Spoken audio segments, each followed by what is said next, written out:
Greetings, everyone. My name is Addervale, and welcome back to my Let's Play of Mega Man Maker.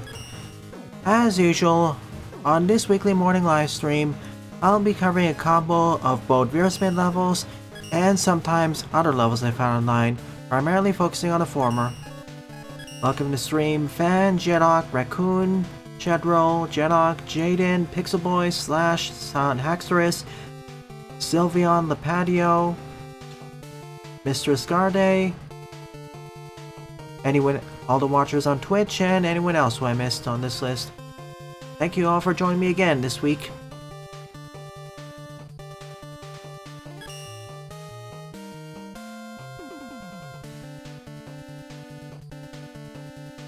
Thank you, Matthew. Let me see if I covered your level already or not, then I can decide. And I haven't covered it yet, so sure. I put it in. It's currently 7th up.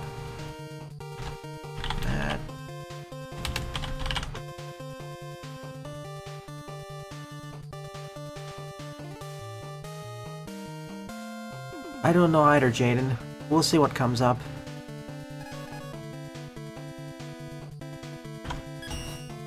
Alright, I'll be covering levels for about 2-ish hours, then showcase art, and on a separate stream, Means Plus reacts. Very well then, let us begin with this stage. Hyperman rebooted Pyroman by Master Zonic Official, 22 plays and a score of 4. Alright, here's my plan for this weekend. Kinda tentative, but I just grabbed Ice Slasher just in case. Well, that's one way to have a boss intro.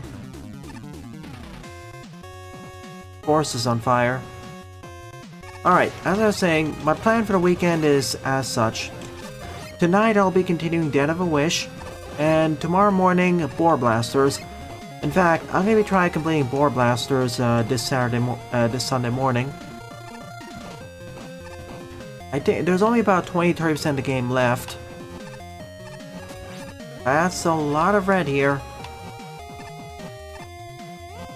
Once I'm done with Boar Blasters, next Sunday morning, I'll begin my Let's Play of Code Bunny. It's a game I've been meaning to cover for quite a while, but I kept punting off. I know the dev may be able to join us for that too. One of the devs.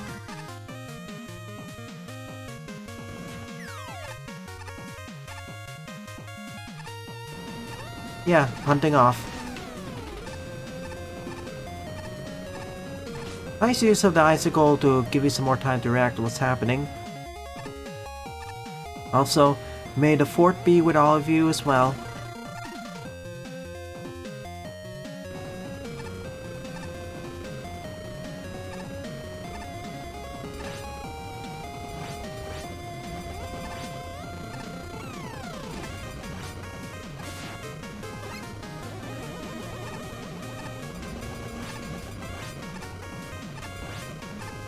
Ah, so to unfreeze the firewall in case you do that.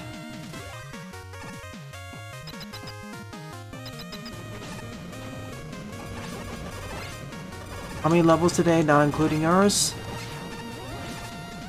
Currently 8 on the list. Can't go down that path without a downs-facing weapon.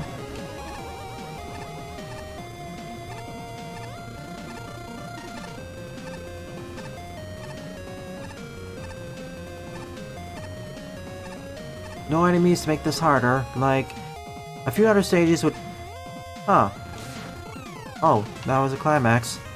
Huh. A few other stages would put... A lot of other stages would put some tackle fires here. I got your level, Fan. And Mrs. Scarday, I'll put it in a oops. Whoops. And I'll put Mr. Scarday and Shedrill's levels after I'm done with this stage. Hey, Burner. You're not gonna jump off the platform, are you?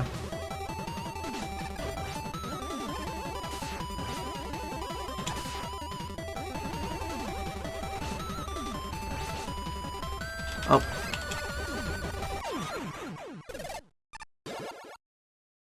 I thought so.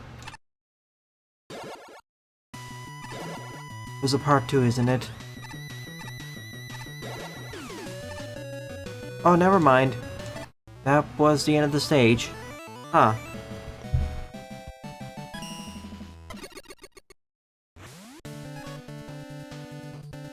Okay, let me reorder the levels just a bit. Because I do want to do the patios before a bit of an easier one. Let's...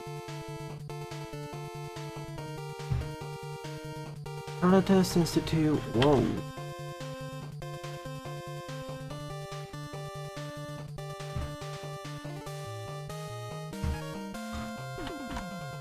Overall the stage existed.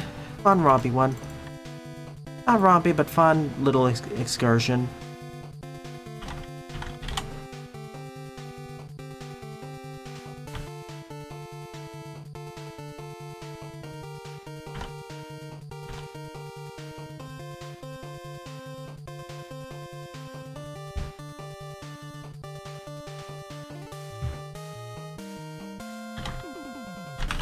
Alright. All set? Let's go. I don't think so, Slash.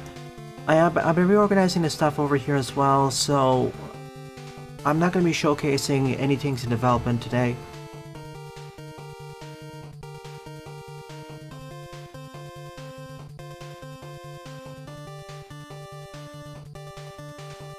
Again, most of you are here for Mega Man Maker or Mega Man related stuff. I appreciate how we achieved the 1600 subscriber milestone. For those interested in the more indie projects I cover, the other stuff, other fan games, other indie games, even stuff that isn't quite indie. For those who want to see more attention to those, try promoting the channel. Try promoting this channel, get more people to start watching. After all, the more people who watch this channel, the more people who subscribe, the more opportunities get opened up for us.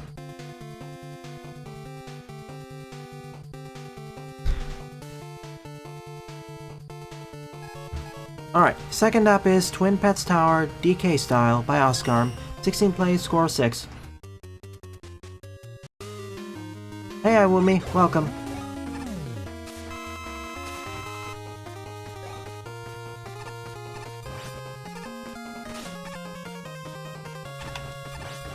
I'm just thinking how much you can break the stage if you do it right.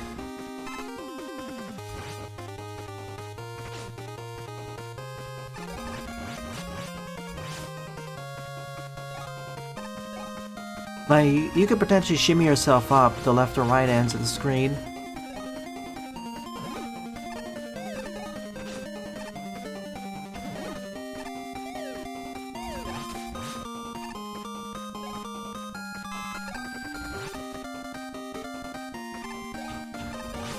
Oh. Like so.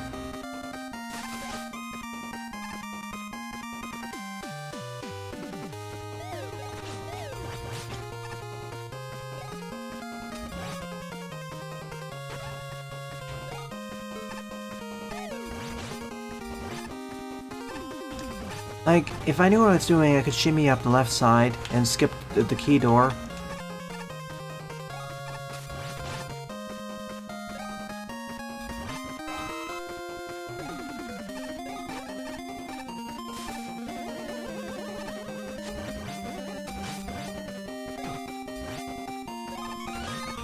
E-tank and a full refill, thank you.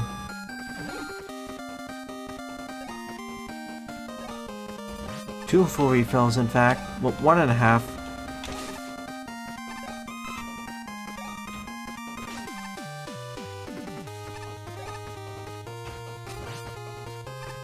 There isn't a checkpoint, so I have to be careful not to get crushed or whatever.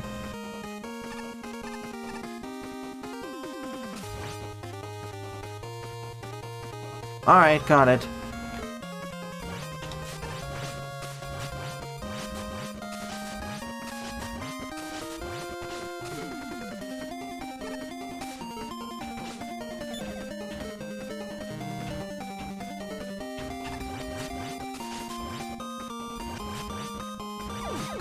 That's one down.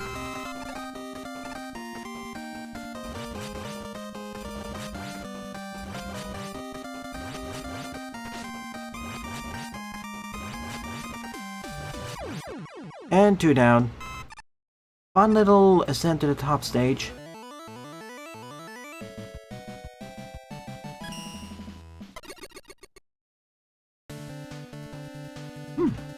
So the 16-bit remake of Mega Man World 5 is using Unreal Engine.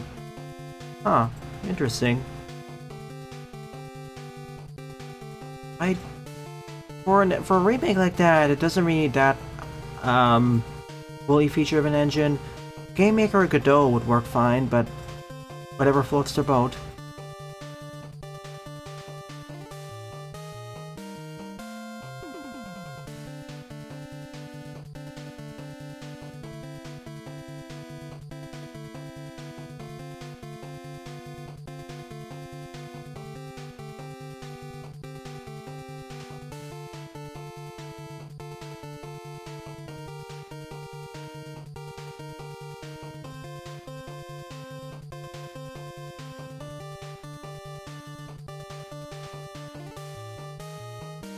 You have the copy off of Steam. So my plan for Your Turn to Die is... Alright, first I'll do the Steam Next Fest June edition, and then after that's done, I'll begin my live playthrough of Your Turn to Die, so that'll be like mid to late June.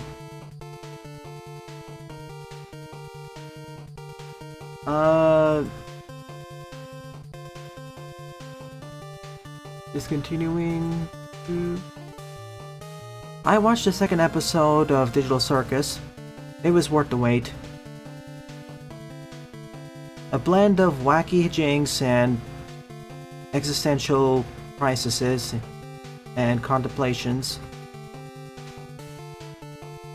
And even the last part was sadder than I expected.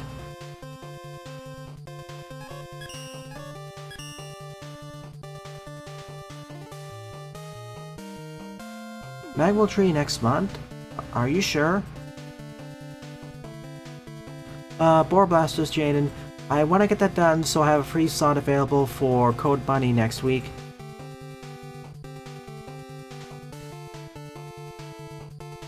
Yeah, you can swear. Just keep it around PG-13.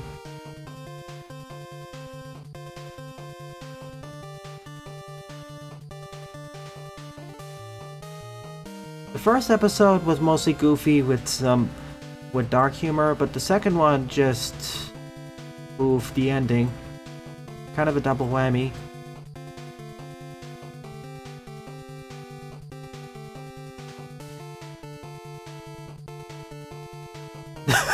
Now that you say that, Awumi, it kind of makes sense.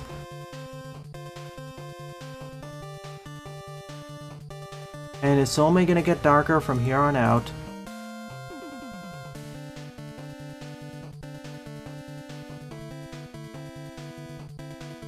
Yeah, I don't know where you got that confirmation. That doesn't sound right to me. Hang on.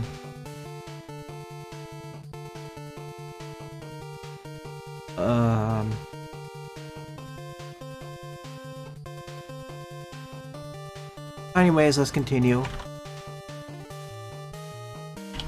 Let me open up my Discord app and check.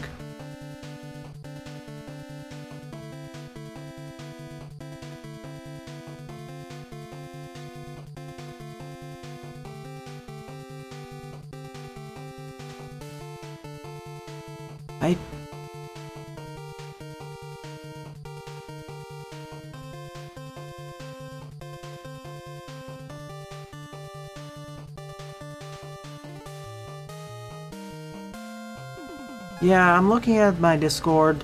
I don't see any evidence of it coming out next month, unless this confidential information has leaked. Like, knowing the Magwell team and how it's taken about 60 years of development, they would totally warn us in at least a month's advance that, hey, the game's coming out.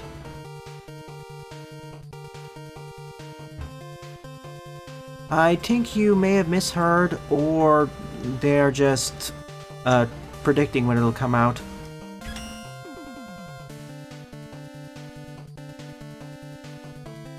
Alright, number 3 up is Stardust Speedway Race, also by Oscar, where you play a score of 8.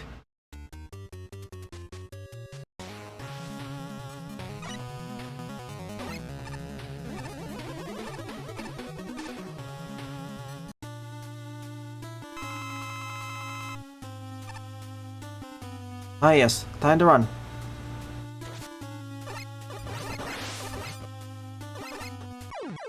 Time to run into a spike. Animated series are definitely not cheap. Digital Circus is Glitch Productions' fourth official series, and is funded thanks to the ad revenue, all the merchandising, and grants from various other big corporations.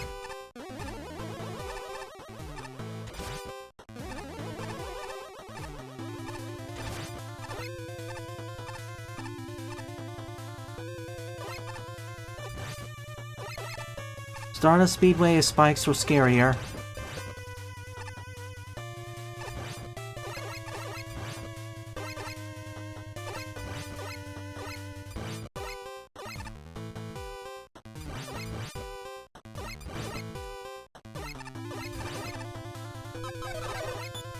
This is it. Made it.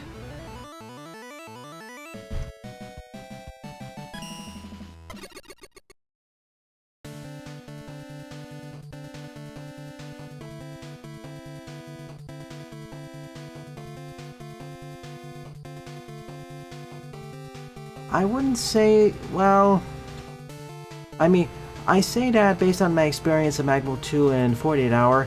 They announced in advance, at least a month back, that, hey, game's just about ready. Get ready.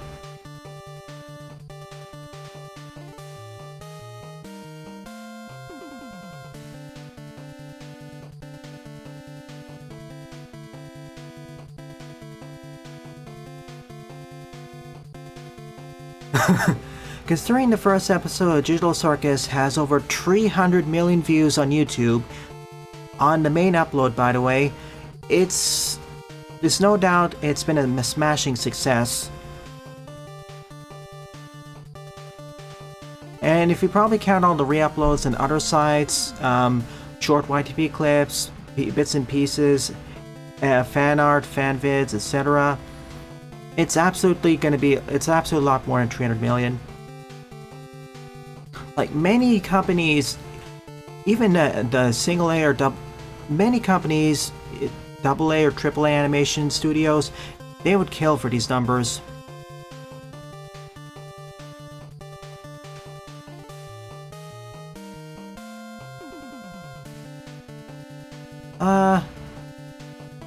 To Lauren, they're discussing the second episode of Digital Circus.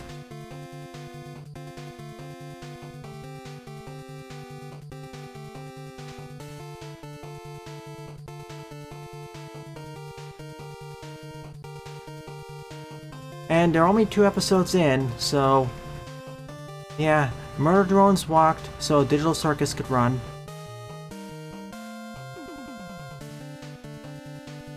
Like, that's crazy, and Oshinoko had the backing of a larger anime studio, a manga, the previous works from their previous other works. So to see an independent animation production to reach this level, it's simply astonishing.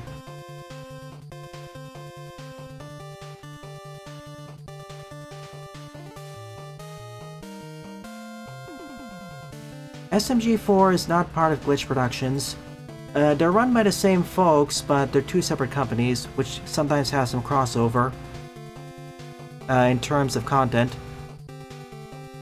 They share several important folks, but they're not the same company. Alright, let's continue. Fourth up is Inferno Meltdown by Fan Tree, 35 plays, score of 11.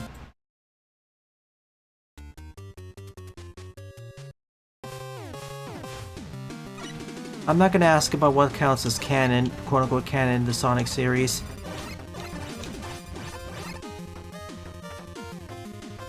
It's fine, Lauren. You said that, and the playing series I don't really care for either. I just found it to be worth the wait.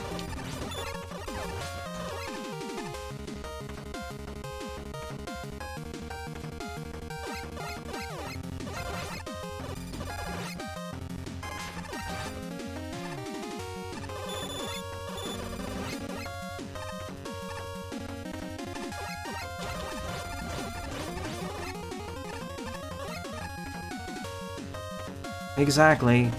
They may say everything is canon, but that just raises so many questions that,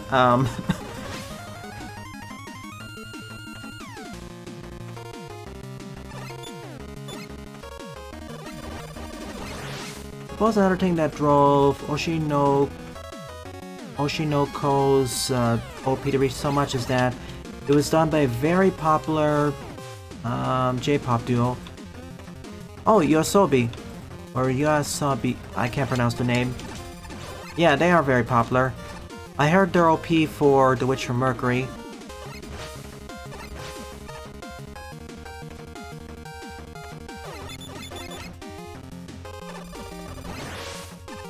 Well, if everything is canon in its own universe, that's the easy way.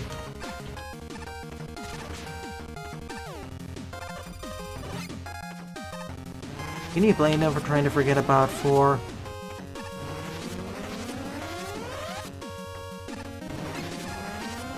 Like, we already have Mania.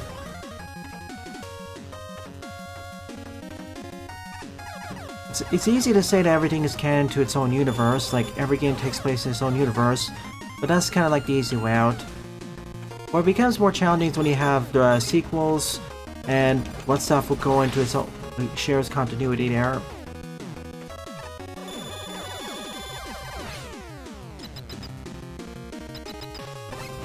Oh no.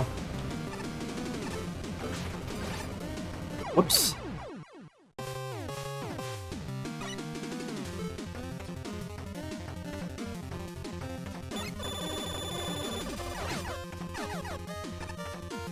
Or you go by the same route Dragon Ball does,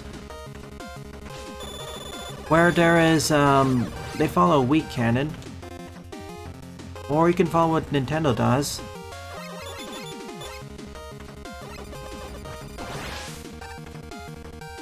Where there is some weak continuity and shared elements that get carried over, but no direct story continuities for the most part.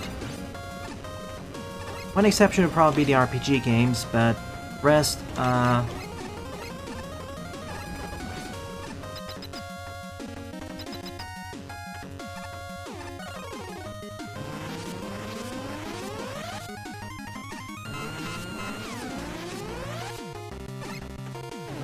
frankly, if I were to try to parse the...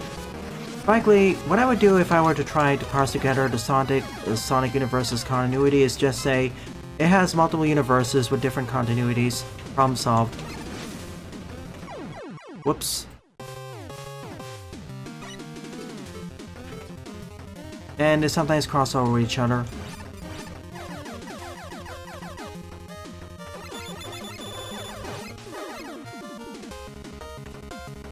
Like, I consider LEGO Sonic to be its own continuity.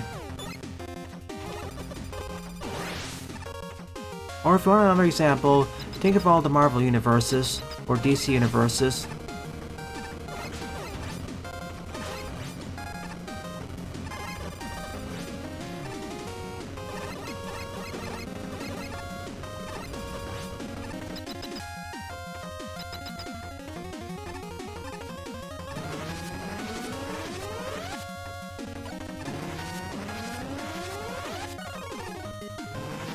Oh, hey, fan. Yeah, I thought for a moment that, yeah, that's probably it. Like, at first I thought, oh wait, go left, but that's actually a different route. Okay.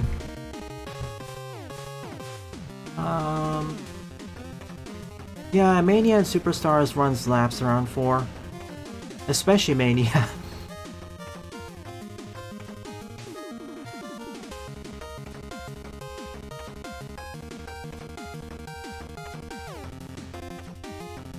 The boss fights of Superstars are,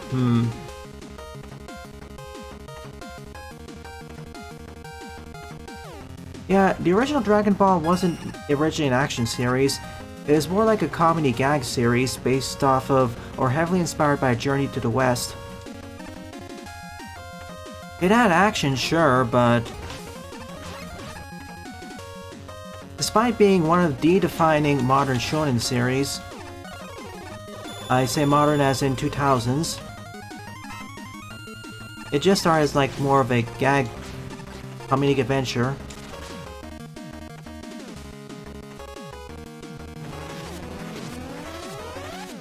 But yeah, if I were to talk about continuity for that, it's we'd be here for a few hours. So my cop-out answer for this is that there are multiple continuities, and if we're just talk about the Sonic games, there are multiple continuities that sometimes cross over with each other.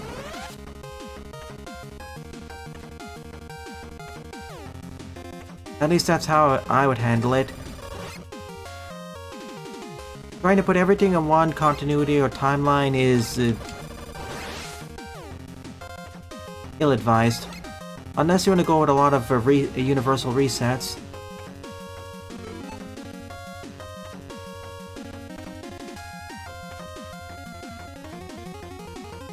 We're almost getting Lego Mania.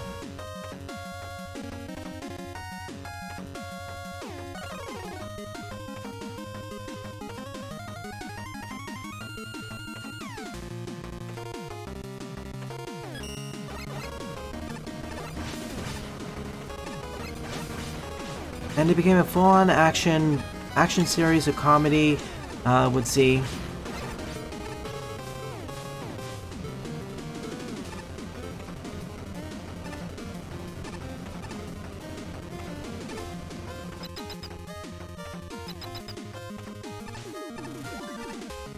Colors Wii and DS are basically the same one, so those are fine. It's just that DS has more characters show up. But the overall plot still remains the same. The one key difference would probably be the Mother Wisp.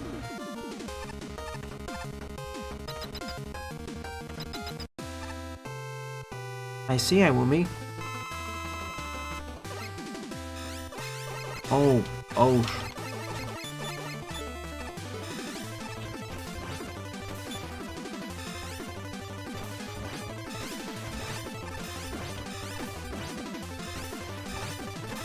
Thank you for cooperating.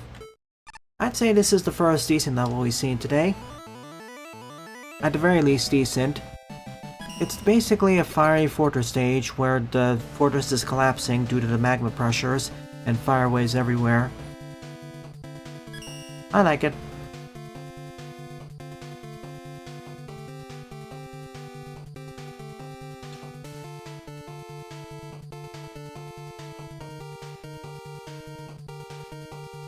Furry Sonic game?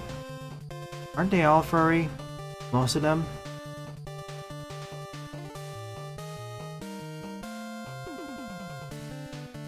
Up in there. Hey Fear Flash, welcome to the stream. Yeah, Lost World story is identical to the console version. Like, they have the same story, it's just the levels are very different.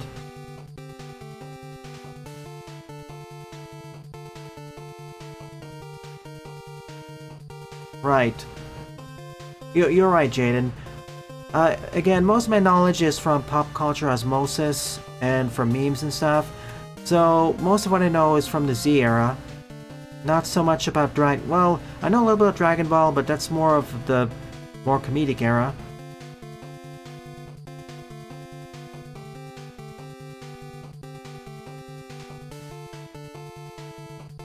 Alright, I'll add it to the list, Firu.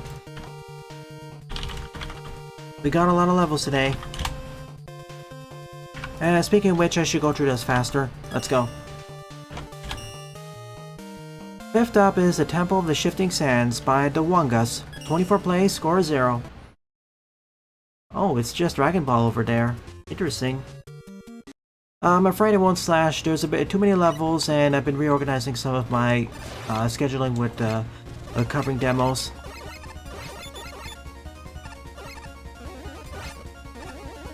So he's a scaly then, Sylph.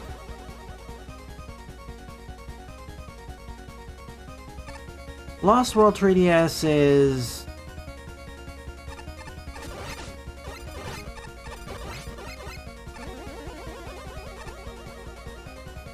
games. You're just referring to Unleashed, which did have some console differences in a mobile game, but that's one game. The Gaia Gate stakes. The interesting thing is that Gaia Gates exist in both major versions. It's just that in the Wii and PS2 versions, there are physical locations you can explore. Well, let me rephrase it. There are locations you can walk through and solve puzzles in. Whereas in the PS3 and Xbox 360 versions, there's no exploration to be found there. You just go over there to restore the Chaos Emerald.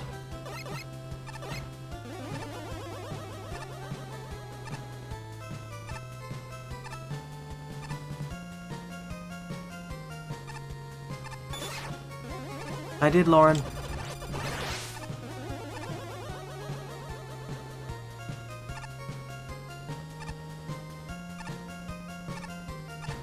I don't know. You'll have to ask someone else who knows more about furry terminology.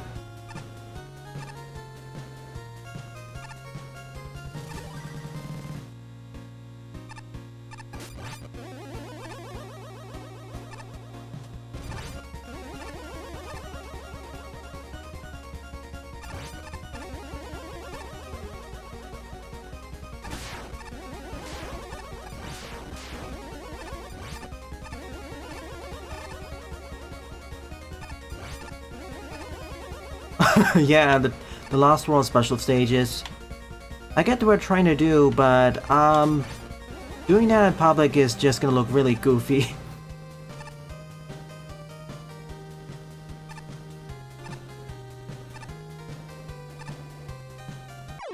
Whoops.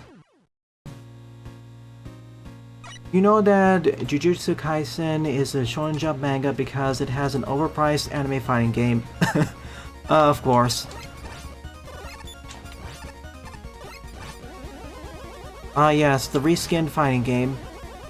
To be fair, not all of them are reskinned, but a lot of them feel like they've been reskinned and with characters directly ported from earlier ones.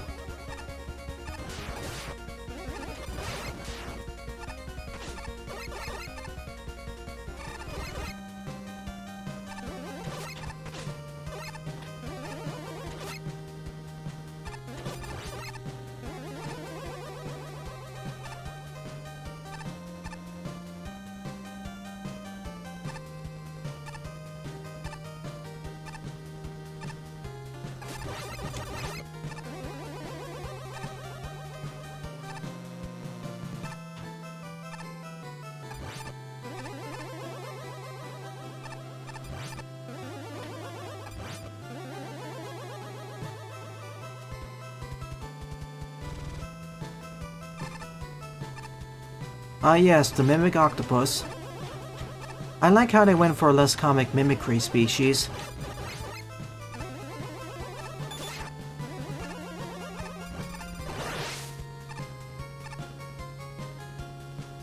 I mean, Sonic Adventure, it's fine.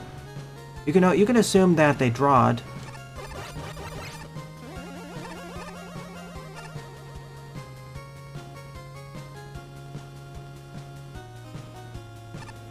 And again, honestly,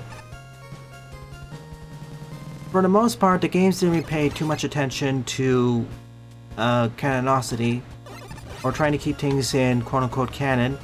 Now, there are some series which go to great pains to make sure that everything fits together, like the subsequent entries fit the canon.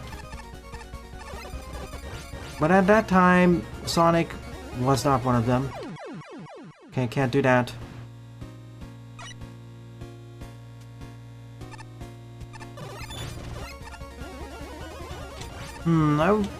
Yeah. Whoops.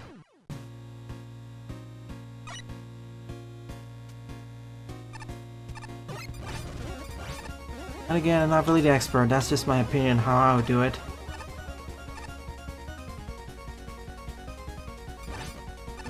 Again, if the creators didn't really treat canon with as much... If the creators never intended or worried that much about canon while writing what fit in canon when writing their games, you have to keep that in mind. And to be honest, I'm looking at when Sega was creating those games in the era there, they tried to put an increased emphasis in story, but didn't quite put as much emphasis on making sure things fit together exactly. I'd say one story was trying to follow a Rashomon style, where playing as different characters gave a different perspective. So there's that.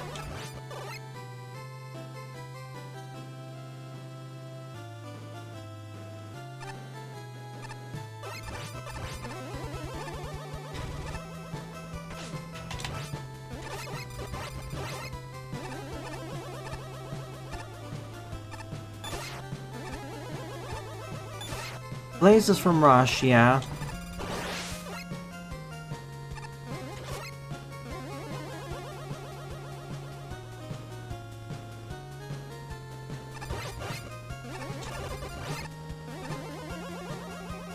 Tight grip on canon, or the company who made the IP or media places a lot of emphasis on making sure things fit.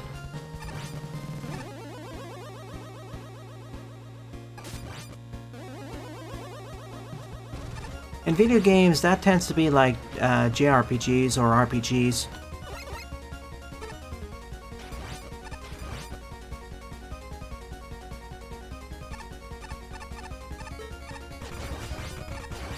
There should have been a checkpoint here, by the way. What am I supposed to do here?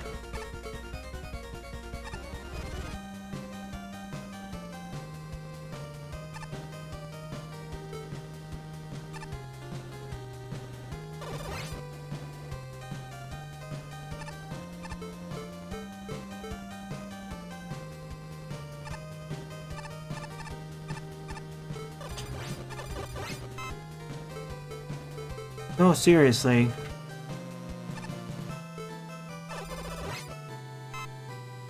Do I need to bring that moving platform down here?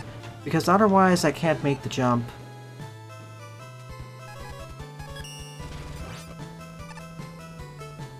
Like, unless the sand is pushed back one block to the left, I can't make it.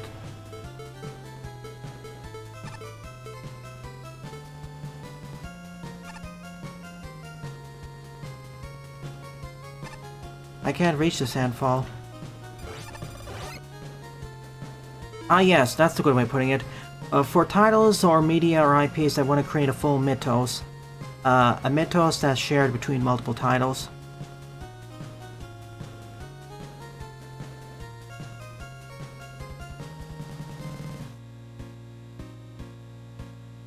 Kingdom Hearts canon has a whole different set of issues, but I don't want to get into that.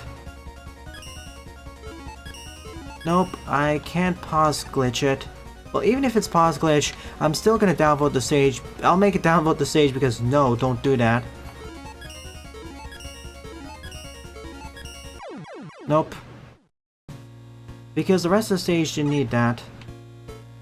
I mean, Kirby's canon is relatively easy to follow. Mainly as for the most part they put it in the background, well, or so I've heard. And it's usually not in the forefront.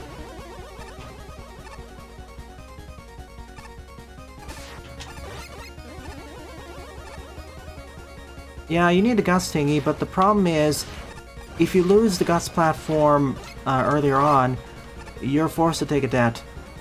And there isn't a checkpoint exactly nearby, so you're forced to redo that section. And it takes about 90 seconds to 2 minutes to get back.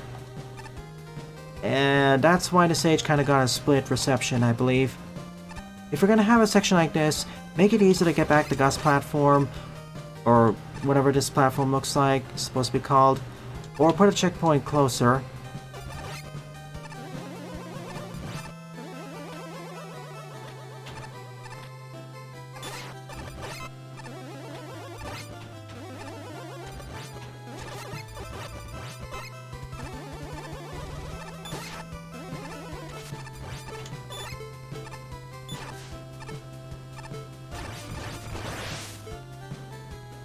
Well, and of course I right click.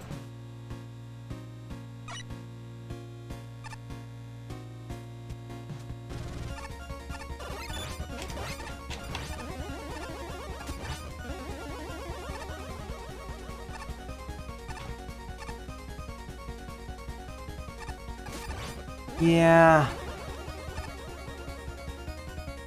Without the stages set up, I'd make that challenge easier or put a checkpoint closer by, as players would kind of be irked repeating this over. Oh, needy streamer overdose. Yeah, I've heard that. It is a cool looking level, it's just that it needs some tweaking. Hey Buster. Or add any mobility option. Any mobility weapon will work here too.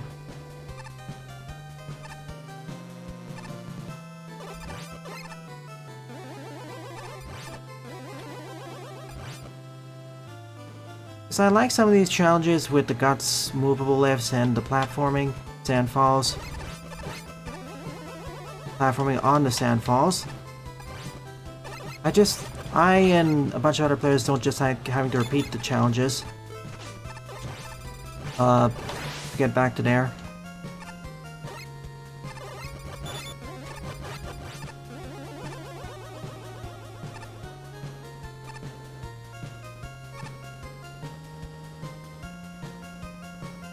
I took an extra hit there because I thought I could destroy it there.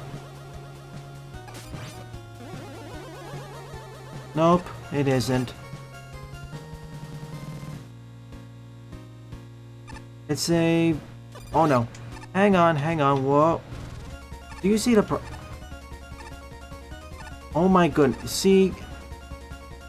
Trying to get in here is itself quite a challenge that, once it gets up here, it's stuck.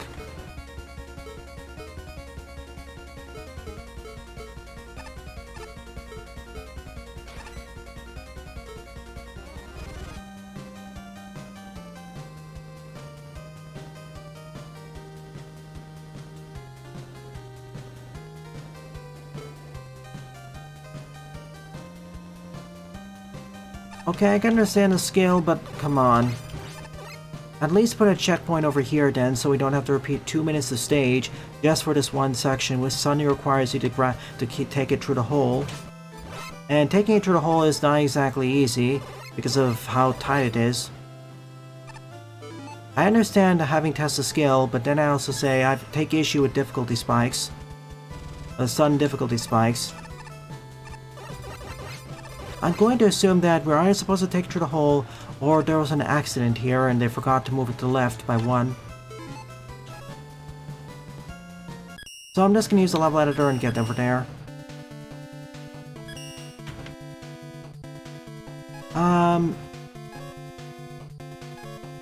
It's needy streamer overdose, or as it was translated in English, or as was changed to English, needy streamer overload. It's basically a pretty dark streamer simulator. You need to help someone with a lot of issues become the top streamer in the world. I'm trying to be a bit vague here because going into more detail will be a bit spoilery.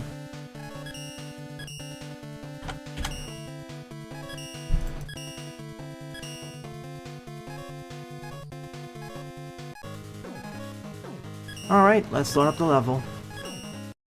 Also, it's, decidedly not PG-13, because it's M-rated because it deals a lot of heavy subject matter that, I would not like to get in there.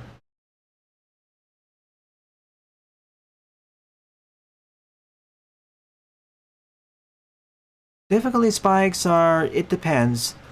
When you suddenly introduces something like this, I'm not so fine with, because we have to go through a 2-minute section repeatedly, because if you screw that up, you lose it.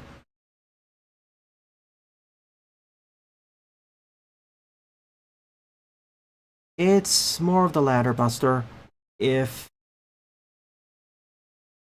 But, I'd rather discuss that at a later time. So when are we playing Mario Drinks a Glass of Milk? Maybe perhaps next month.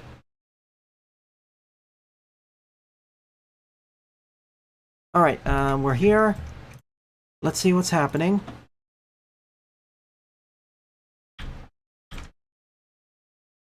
And let me guess, there's a checkpoint right over here. Of course it was. Let me see if I can get through like this.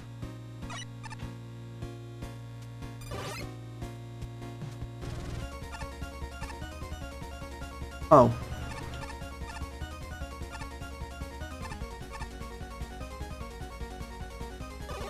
So that's how you do it. But you have to stick to it.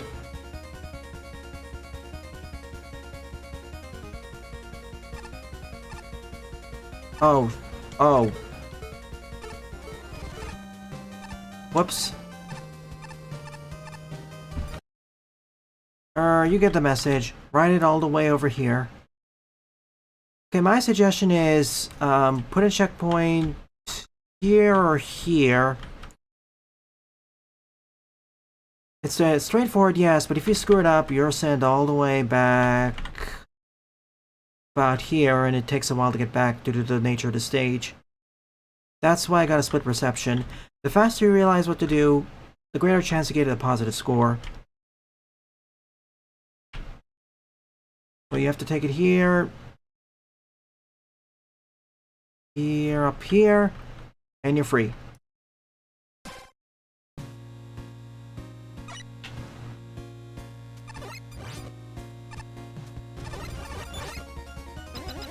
Okay, if I ever cover Mario drinks a glass of milk, which I will, I'll pair it with Luigi. And here's the thing, with Aztec Falcon, they had a checkpoint before the boss fight, so...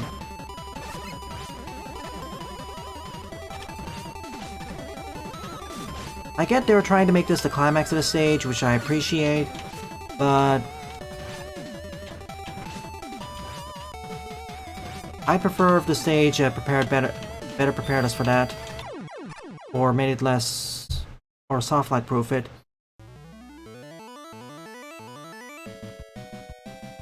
Like, I like this challenge, I just wish it was a bit more... less punishing if you fail it. Oh sure, you can make it so that if you fail it, you fall into a teleporter pit, which then damages you.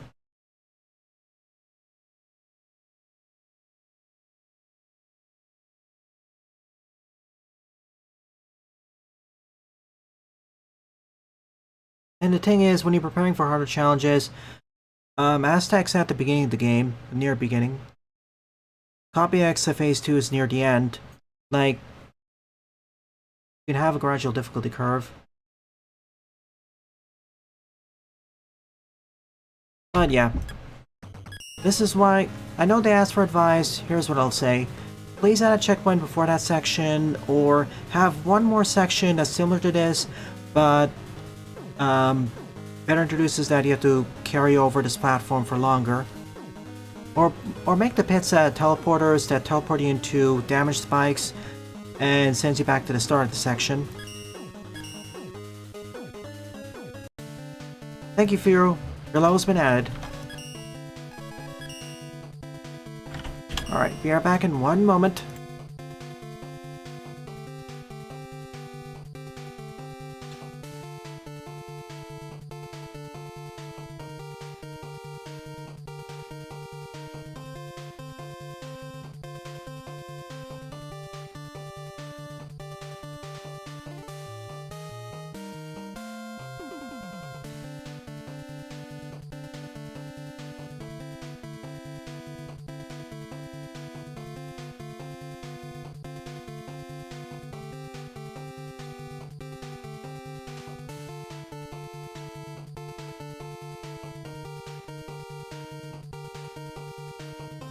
I'm back. Sixth up is Power Trials Part 2, Episode 6, Green Mission, Investigate a Radio Station by La Patio, 73 plays, and a score of 29. Yep, that's what it seems, Evers. Welcome to the stream. Going in with our helicopter or gyrocopter. We don't usually get to play a stage where the primary weapon is a gyro attack. Also, NSF replacement, so let me turn up the volume for a bit.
Alright, that was the track.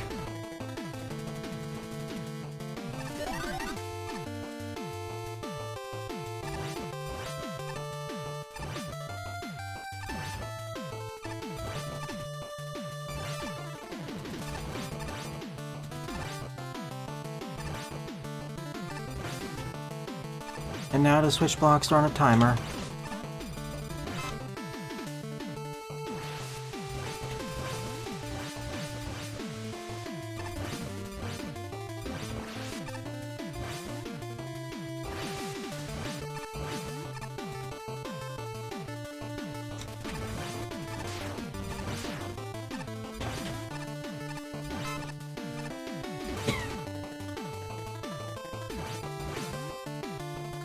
Get rid of the brain break up there.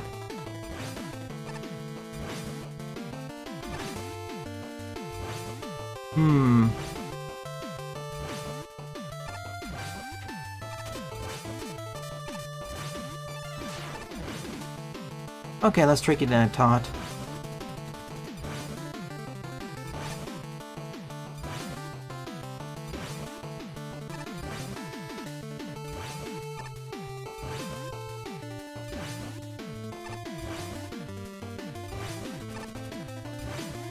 Just taking my time.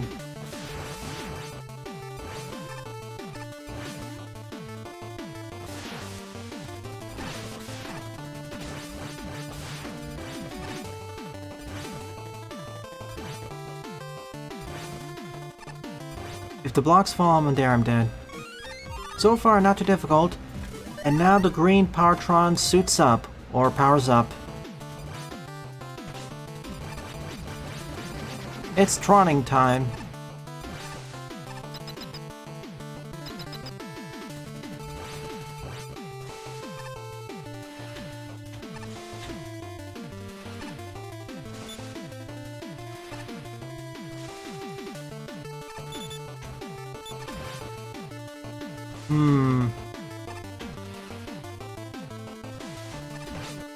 Give me true.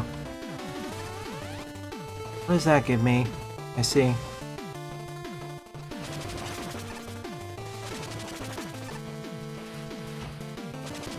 Oh no. Got the timing really wrong.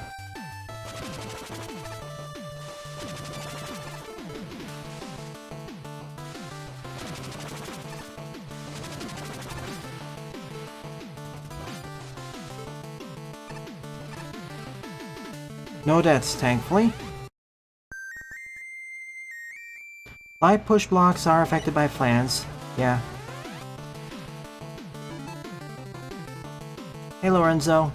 Sure, leave your level ID in. Or gets protoed all over by King. I mean, it's not too difficult to make sure that things fit in canon, but you have to go in with the mindset that, oh, I want my multiple pieces of... I want my multiple works to fit together in a shared cohesive universe, or a shared... It doesn't even need to be fully cohesive, but a shared universe. That being said, you don't need a... Works aren't mandated to have strong pieces of continuity. You can have weak continuity, or works don't even need to be in the same universe to have shared traits, or be known to be made by the same artist, or artists. Thank you. Yeah, it is. The Patty's levels are always so cool. Even if they're difficult, especially at the end stages, I still enjoy playing them. You may hear me get frustrated quite often later, but I still wish to play their levels. They're kind of, usually, most of the time they're the fun kind of difficult. But I know that this may not be the case for a lot of other people.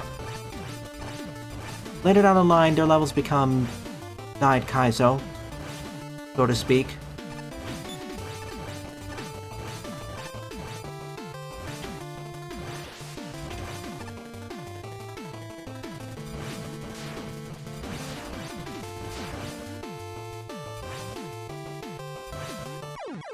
Too early.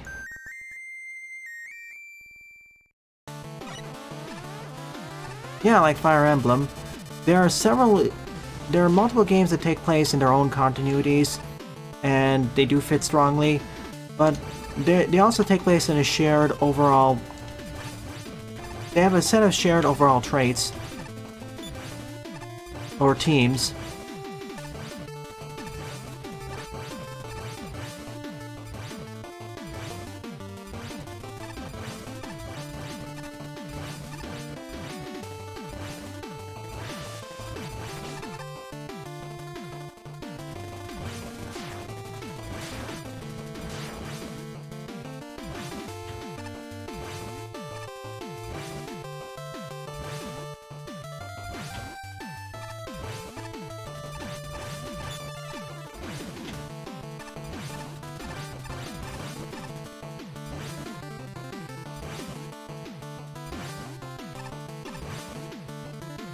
Basically down, upwards going crush blocks.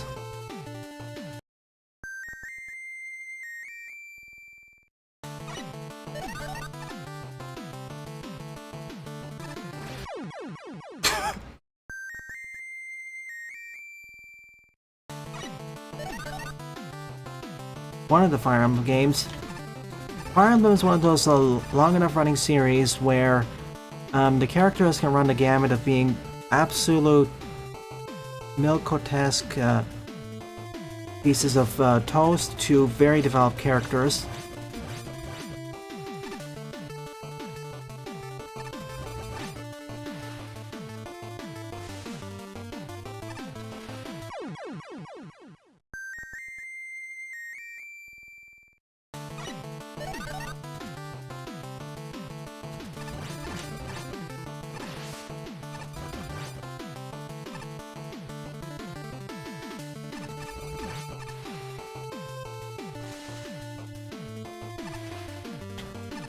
Whoops, too much. I did Lorenzo. I'll be adding it once I'm done with this stage.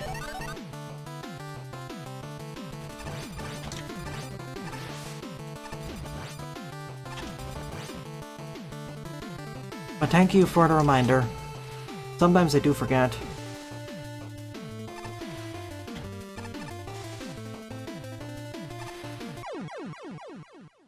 I can't outrun the magnet there.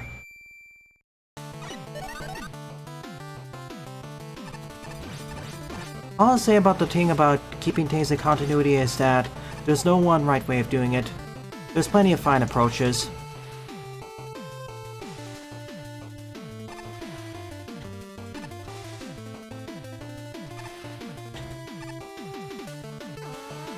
Oh boy,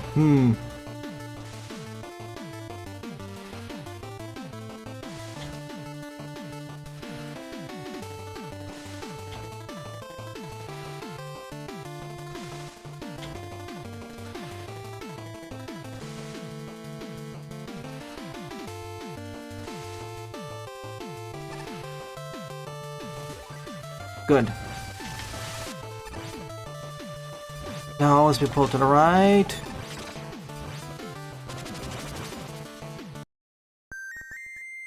Right, shed roll. I'll see what I can do for that.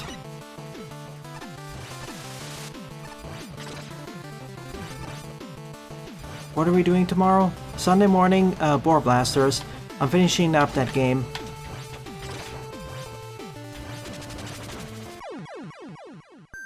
Our guy, he has an animated avatar, doesn't he?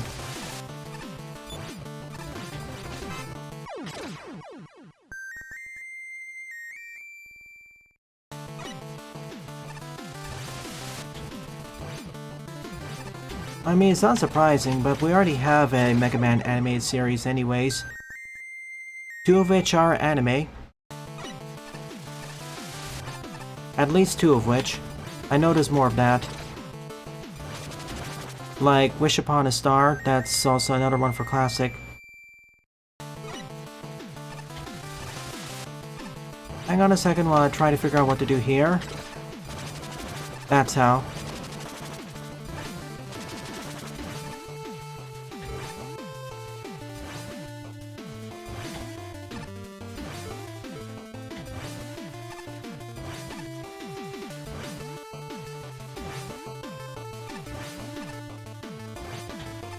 Oops, slipped off the side.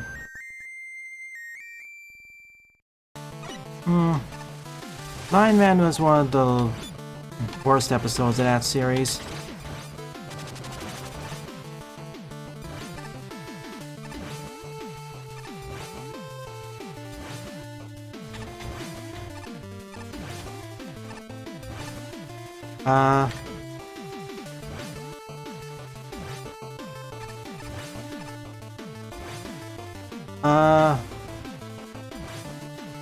Game?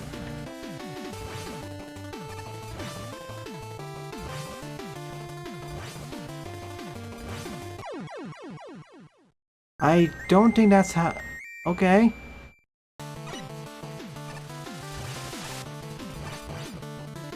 Okay, maybe that was intended, it just looked a bit... Huh. Yeah, it is. There was no spikes below.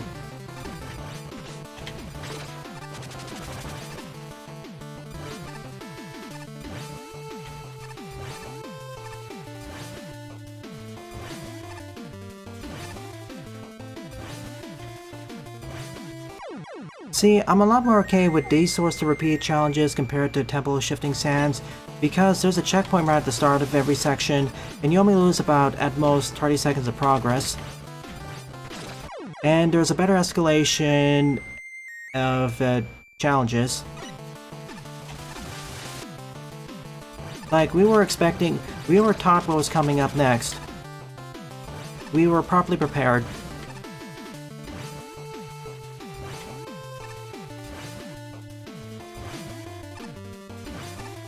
Properly enough.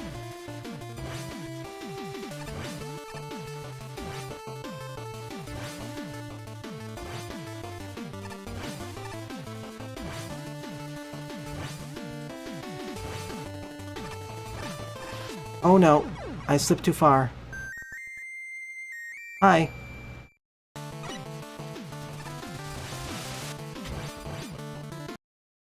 This is the strong range, so I can't just hold left.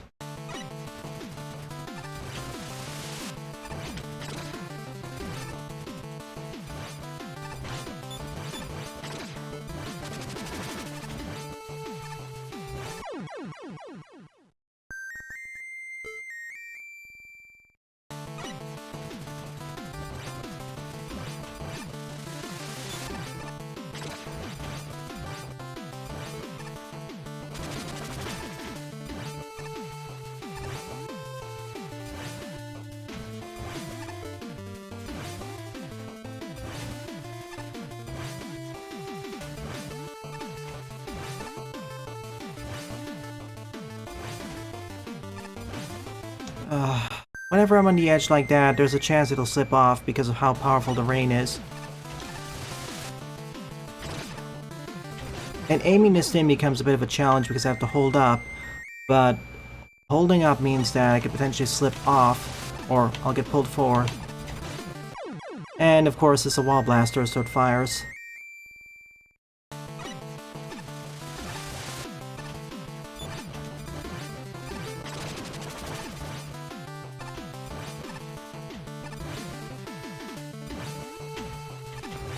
I feel funny saying this, but it feels like one of the hardest parts of the section is the starting part, and then the ending. Really? Yeah, few pixels.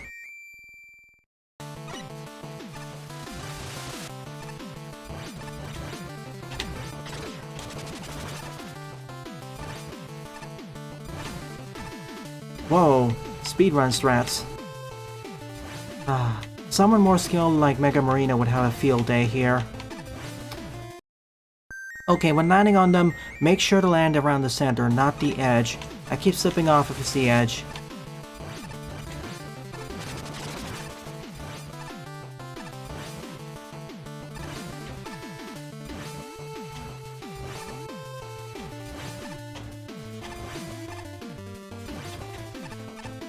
Like so.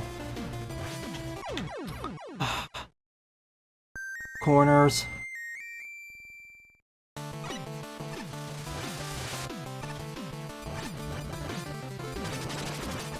Getting there.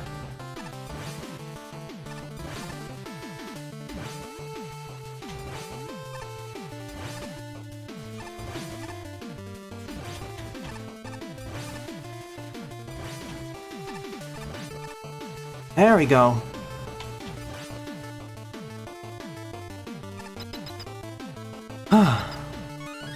That was the climax, and yeah, that fits. It was building up to this point, it's fine. Right in the Super Freaks in your universe.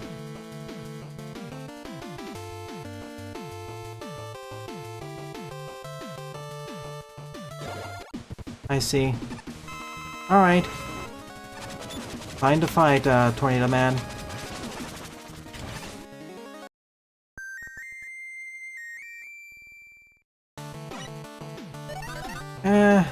In this section, I'm fine with using bottomless pits and spikes like this. It's very clear that if you fail, you're dead. Unless you're talking about yellow force beams, so you take 7 damage.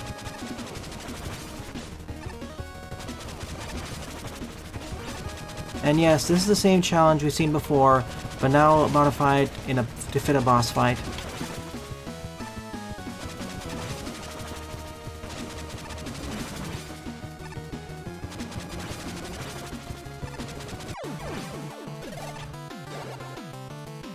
And now for the entire team to assemble.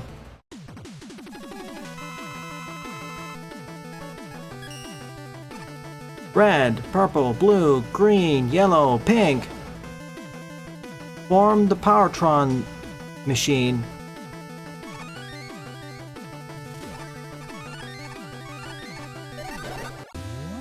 Okay.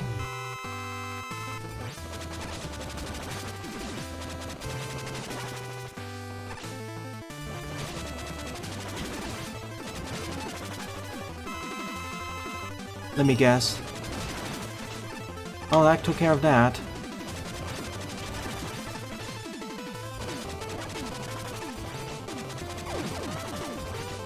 Now, let's see what your weakness is.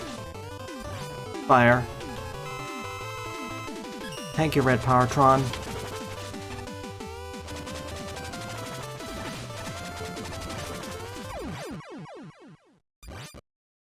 I'd say this is up there with Inferno Meltdowns being my favorite stage episode. Inferno for being a little bit more challenging relative to my skill set for the stage, and this one for being a challenge special weapon oriented stage using a combination of the gyro attack, tornado blow, and various wind related shenanigans, ending with a pretty good climax. One of your best levels in Powertrons 2, I gotta say. GG.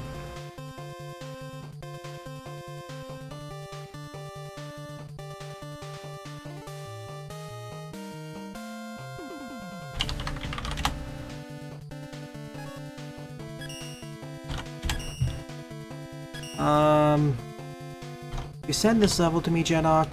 There is no 6. Did you mean 5, 6? Oh yeah, there it is.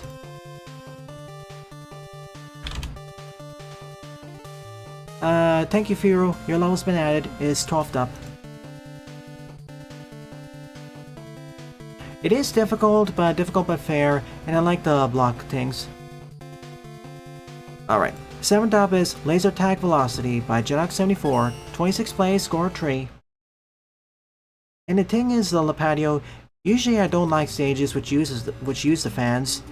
This one I liked quite a bit. Alright, time for force beams.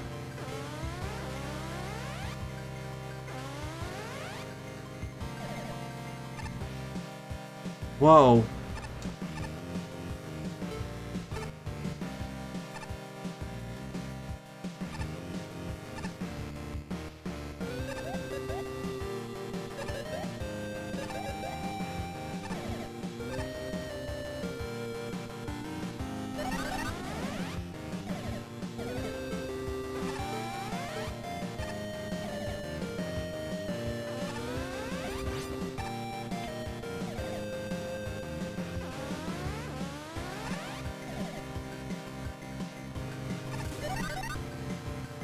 Sure.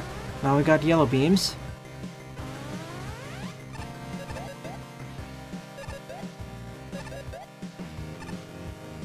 Hold the block and keep going.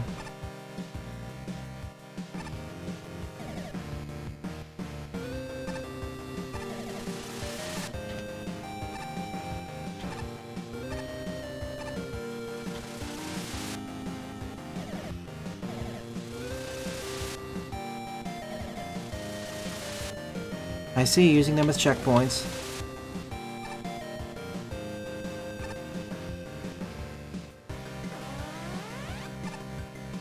Now we actually gotta use the blocks to block the force beams.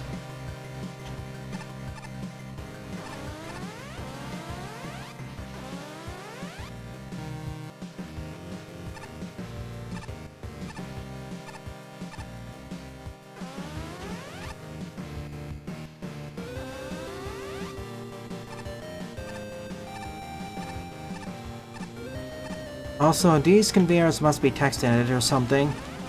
They go twice as fast than what I expect. Or they stack 2 conveyor belts on top of each other to double the effect. Red beams, we're nearing the end then.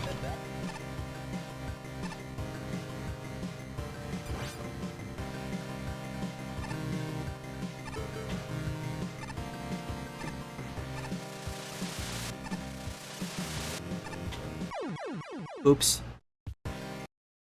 Should have put multiple.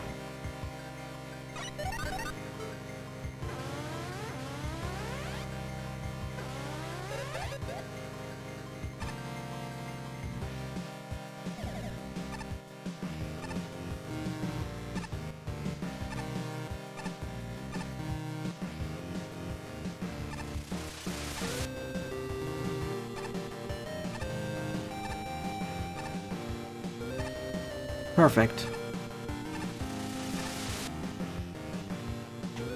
Oh, pff.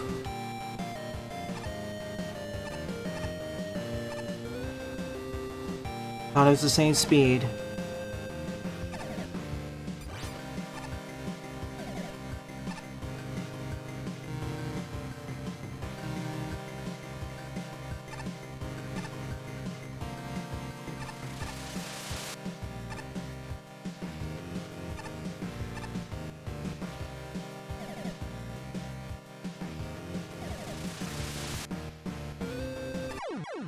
If I just jumped or ran forwards earlier, I could have done it.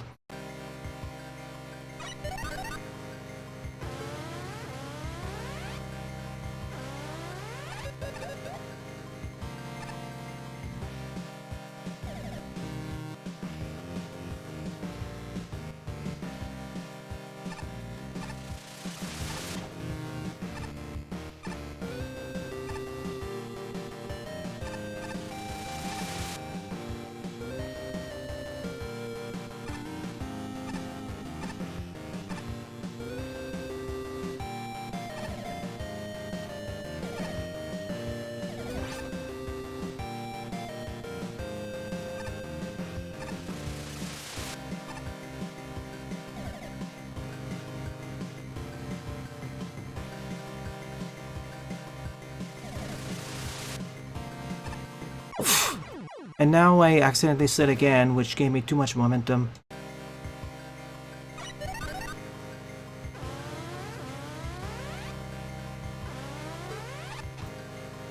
And the jump didn't work here. The level stutters every time I reset or when I start at the beginning because of all the force beams. I'll need to know more context about the team before I can judge that, Jaden.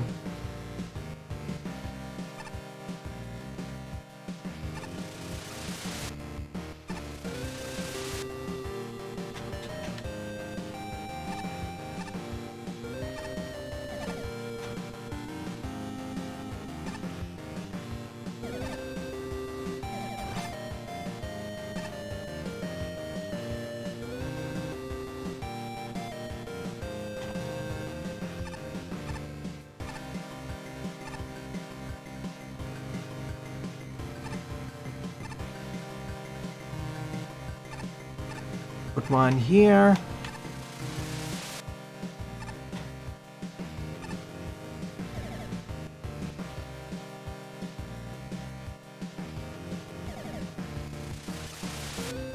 Now I have plenty of space to fall down on.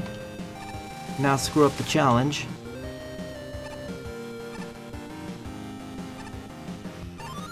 We got Max Uber.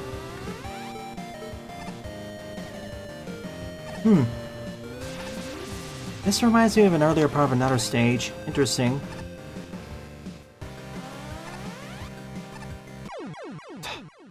My bad. I thought I forgot I'm getting pulled back further.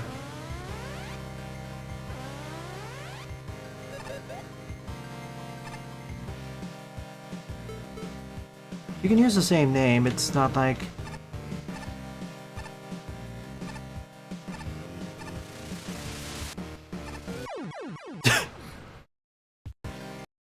Underestimating the times.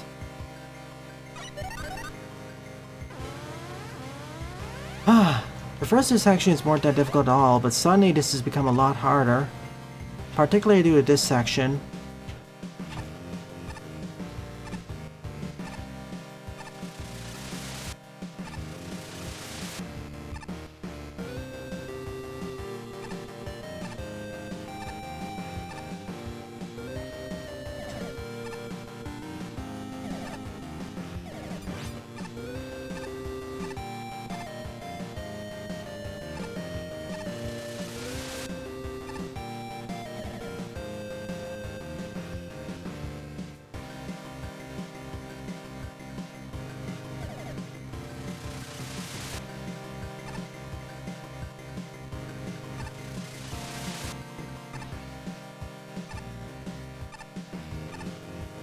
Alright, back here.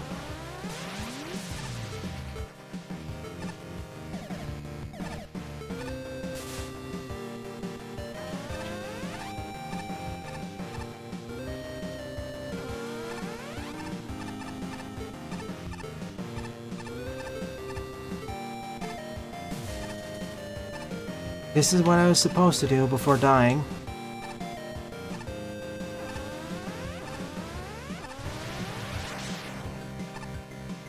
No E-Tank for me. Anyways, King. Or Quick Man.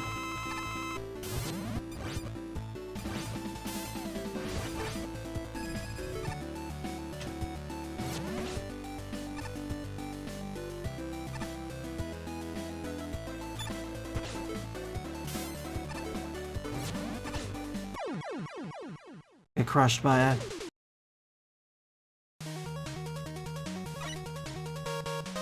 Just call him Professor King. That'll work too. If you want to reference Quincy, just call him Professor King. That fits too. But that's just me.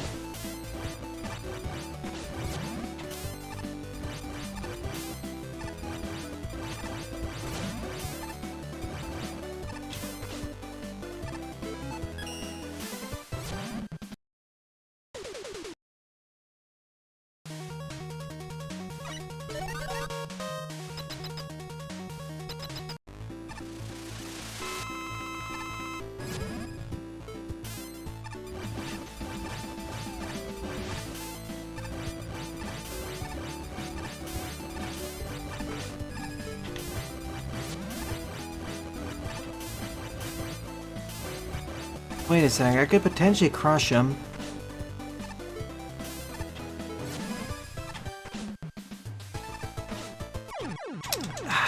This is what happens when your jump button decides, nope.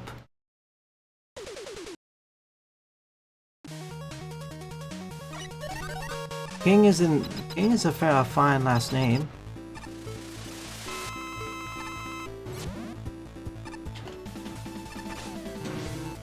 Okay.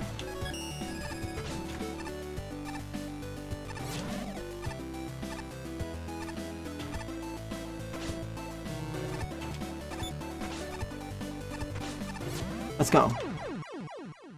I got it down. Yeah, you can do that.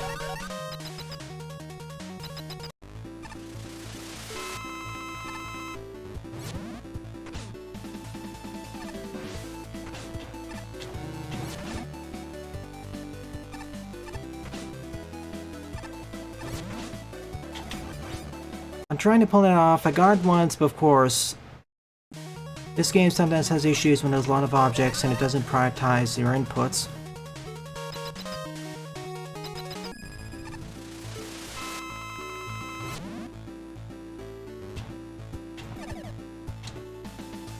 I don't want to grab that and decide, no, I want to grab that.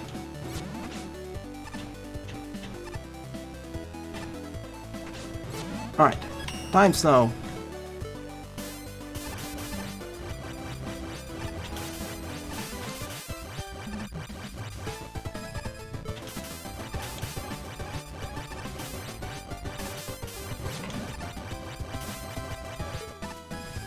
Yes, it worked. This stage should have been done 4 minutes ago. 3 minutes if I got that challenge, if I didn't keep slipping off the blocks. 1 minute sooner if the engine decided to stop dropping my inputs, specifically jumps. Thank you, Firu. I already got your level ID. Please don't keep sending it. I get the message. It's on the queue.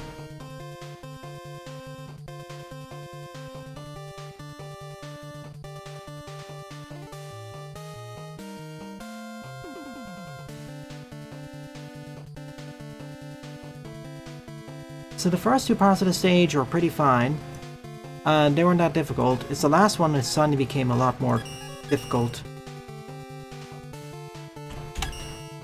A-Dub is the Mega Tower Tree by King Mart 64. 78 plays, score 40.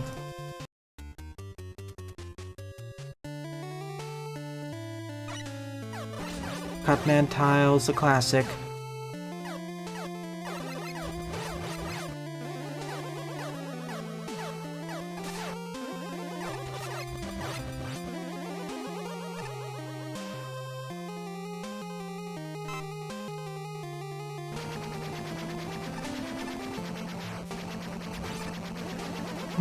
Make sure to inform Joe about your plans. I'm pretty sure they'd like it.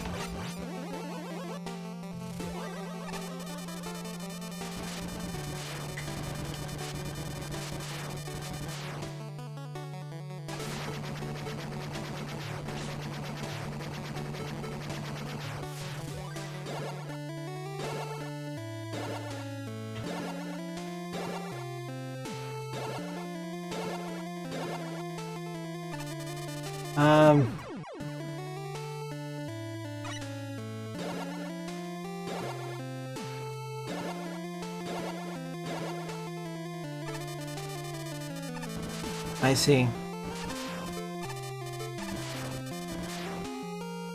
Wouldn't a Mega Man roguelike, wouldn't that basically be like endless mode? Like a few of the endless modes are basically roguelikes. Because over there you start with just the Mega Buster and work your... Well, the classic endless modes in the mainline games, not quite. But in some of the fan games you start with nothing, but just the Mega Buster, and as you defeat bosses, you gain more stuff along the way. And the closest thing to a Mega Man roguelike without being called Mega Man is 20XX, or 30XX. Like, if you want to play one of the two, play 30XX.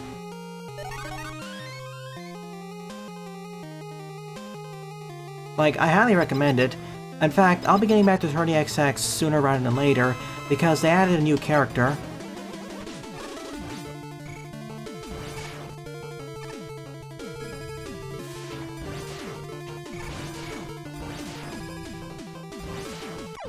So this was Cutman's Mega Tower. Not sure what else I'll say about this.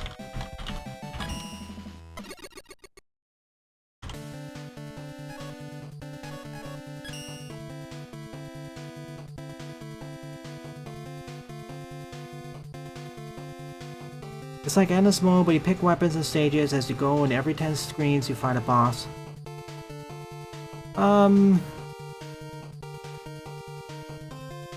I'm certain there was one or two endless mode. I think Mega Man Endless also fits the bill. The fan game Mega Man Endless.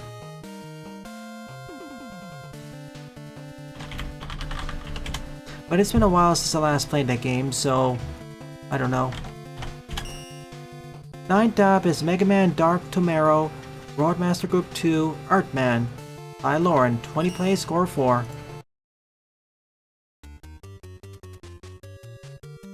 That's on the queue, Shedrill. That'll be 11th up.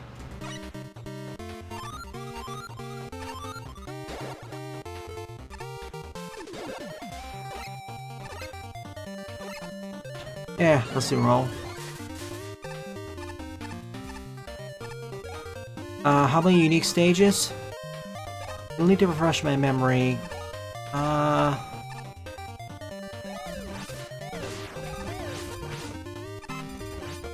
I know Buster. I think Buster played that. Could someone go to Mega Man Endless's website and copy the overall description? Mega Man Endless was a Mega Man Classic an 8-bit Mega Man Classic. Well, sorry, a 16-bit Mega Man Classic fan game, which is basically the Endless mode from the mainline Mega Man Classic games, but with unique levels, made by a bunch of Mega Man level designers. Like think Magmol, but it's kind of like Magmol, but with individual level sections.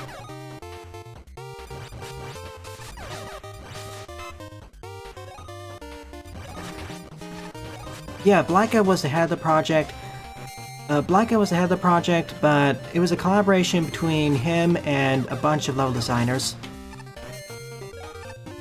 Yeah, 48 micro levels.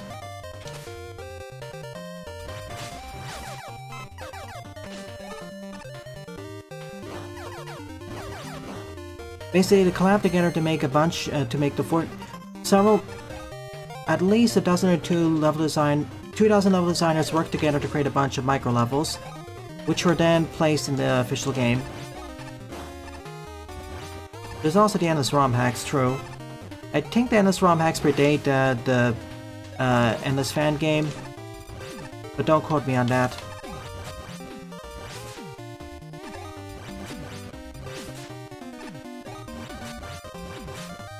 It was interesting. I will say that the game was very difficult. But every stage from 11 to 11 plus base. Oh, okay. So you want to use instead of micro levels, you want the actual levels. Or mostly the actual levels. That will require a fan game.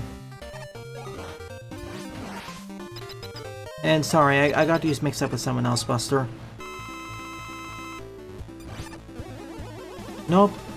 The limit is basically infinite, or probably 4 billion.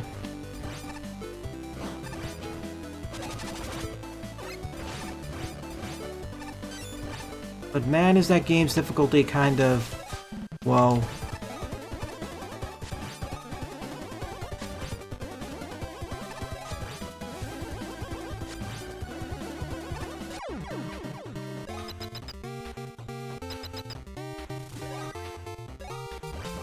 I see.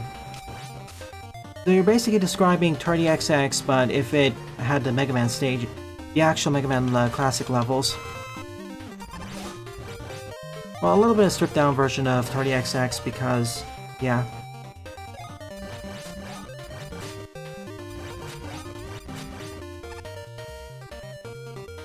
What do you say about the end? Which one of the Endless ROM hacks do you think is the best, Buster?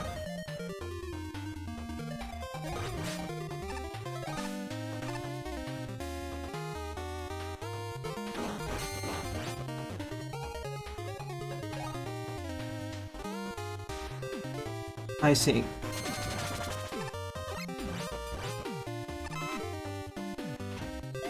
What do I think about the stage? I like the previous stage more, but that's because, I don't tend to... Most of the Earth stages in Mega Man Classic I play don't really appeal to me. But again, this is better than your Group 1 levels. So far, all of your Group 2 stages are better than your Group 1 ones. I see.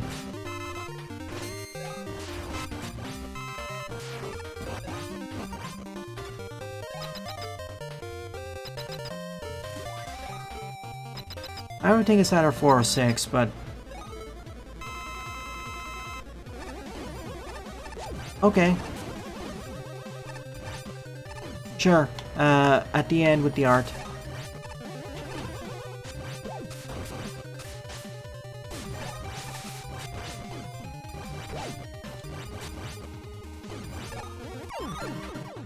Hey there, Panta.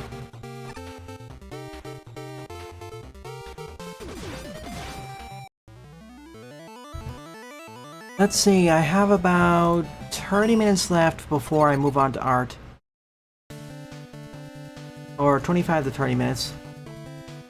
GG Furo. Now it's just becoming a joke of you posting the same ID. Alright, let's keep going. 10th up is Eternus Institute, The Fallen Paradise by Garden Mistress Leet. 29 plays and a score 6. It's your time to shine.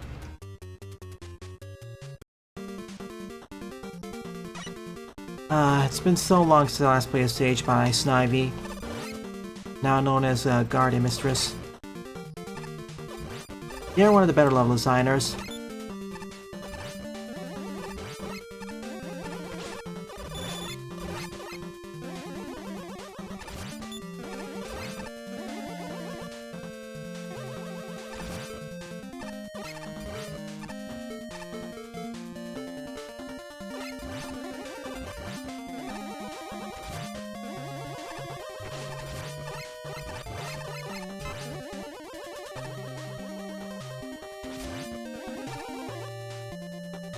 Yep. It's been a while. I couldn't really get to it because of a bunch of other stages also in the queue.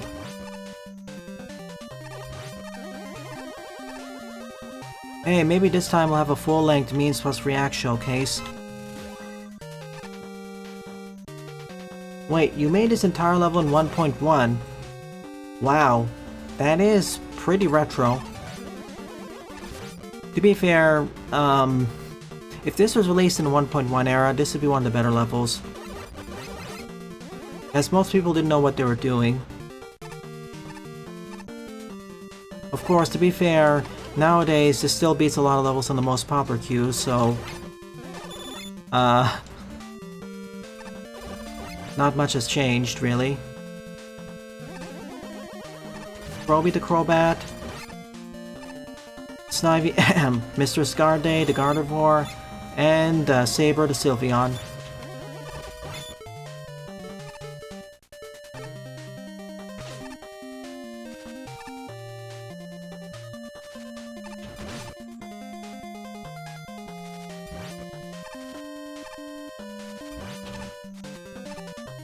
Come on, bounce me.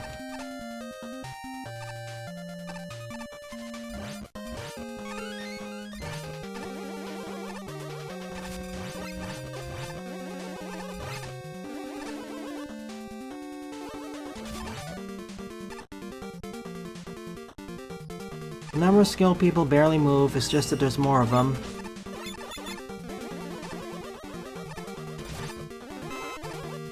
It's also that this game has gone a lot less popular over time, due to normal attrition. I'm dead.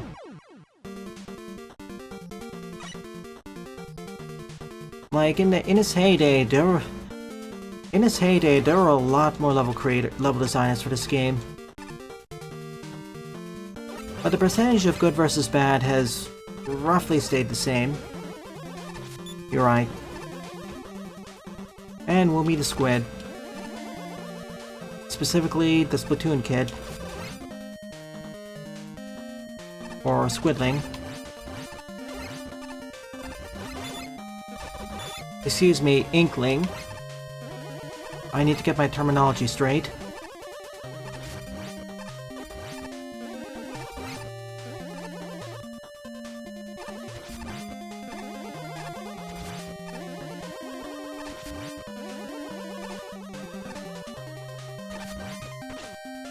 Whoop. Hey Nuvix, welcome. Can't blame ya. I know someone asked in the server that I do more search and play episodes for Maker. The reason why I don't really do them is due to a combination of lack of time and, of course, all the people sending in their own levels. And I'll always prioritize viewer submit levels over levels I find online randomly.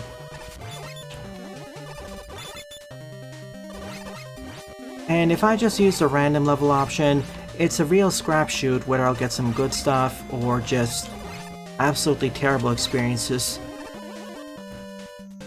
It's one thing to have disappointing levels on the most popular queue, it's another to have painful experiences that we could potentially have at random. With most popular, if something is on most popular, I can reliably predict what it's going to be like. Like, the most disappointing levels in the most popular queue are never difficult, or never really painful. Should have gone up. Whoa!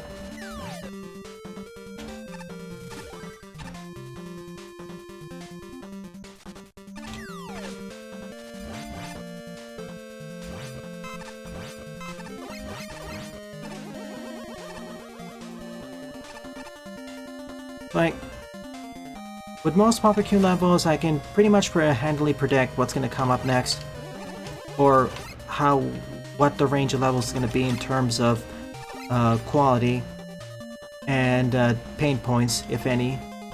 Random, not really.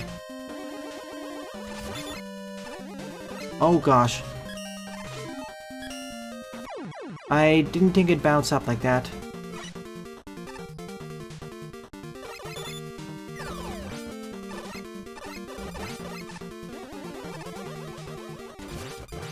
I have level ideas, I just need the time. But as I say, ideas are cheap, a dime a dozen. There are numerous many more ideas than people willing to implement them.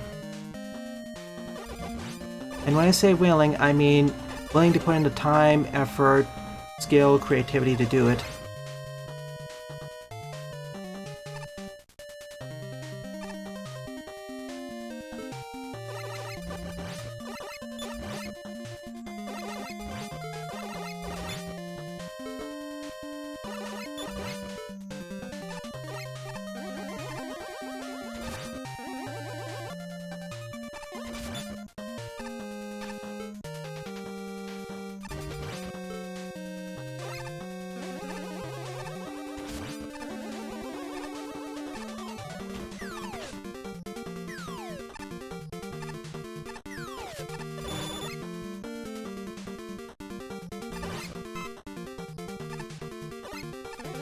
Whoop!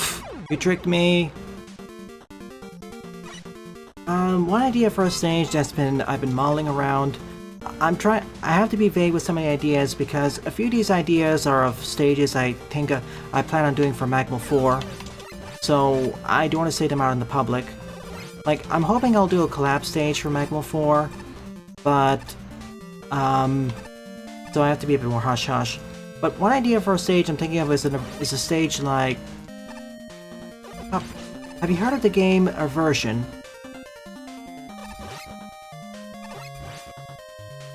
E-V-E-R-S-I-O-N, Aversion.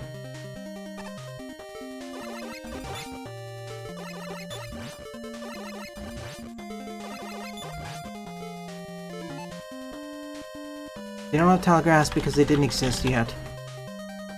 Basically, think of a multi-world stage, but you travel between basically 7 worlds. Like, basically you travel between worlds that are consecutively or successively more dark than the other, and that changes up the level design quite a bit.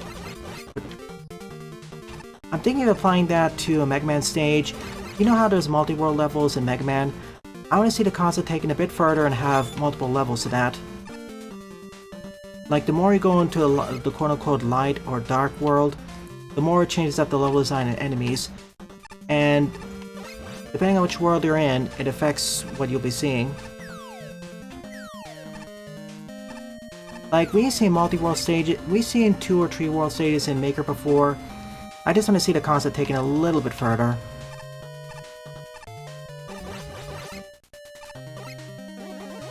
It doesn't, and the level doesn't have to be groundbreaking anyways.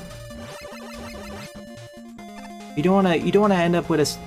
Like, if you take the concept too far, you won't end up with a level. You'll end up with a full-on fan game.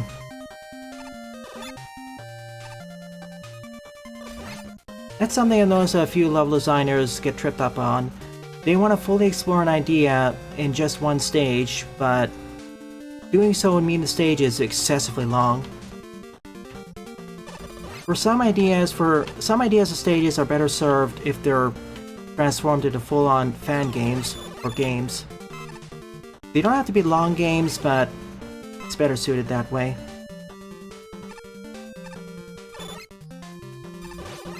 And hey, I want to see more games like Eddie's World, Ringman in the Castle, Tackle Fire with Gun.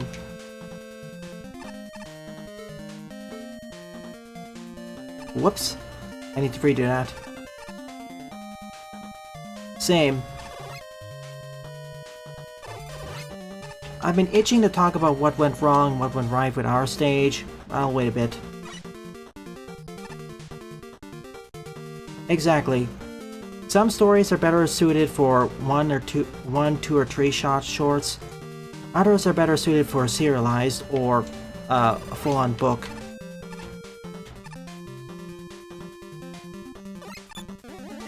Take, for example, most of the Metroidvania levels that were featured in 2 or 3. Like, remember that Metroidvania level in Magmal 2 by Beta Sword? The one that turned the Mega Man 3 Wily Fortress into a much larger level? Like that.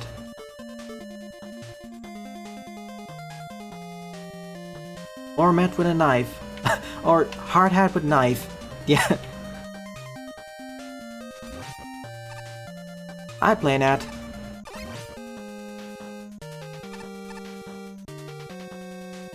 Hard hat with dagger. Blader with blades. So that, you know, in fact, take this as a license to go more out there. Most of the Mega Man fan games I see, if they don't decide to feature Mega, Roll, Proto, or Bass, they feature the Roadmasters as the main characters. And although there are many ideas available there, I want to see people go a bit further and make some of the enemies and the enemy bots the main characters. I want to see more stuff, for example, like Tackle Fire with Gun, Ojo's, or Hard Hat or Megamet. You don't have to be restricted to the Roadmasters of the franchise. And many props go to Tackle Fire with Gun because usually when people think about Mega Man enemies, they default to the classic Hard Hat, Met-Tool, or its many variants, or Sniper Joe. But most people don't think about Tackle Fire.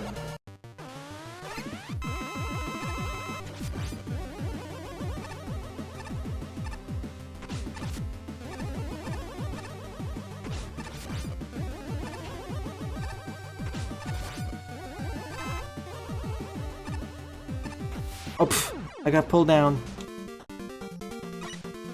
I see. That had to be its own. True. That was a dream come true for you.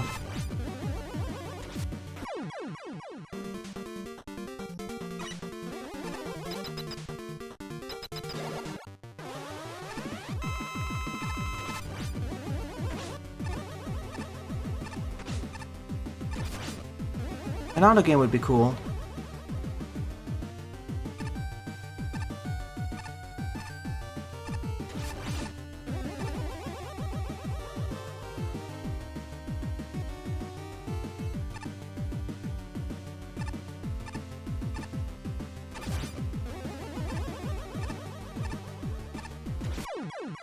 And victory, although I kinda cheated there.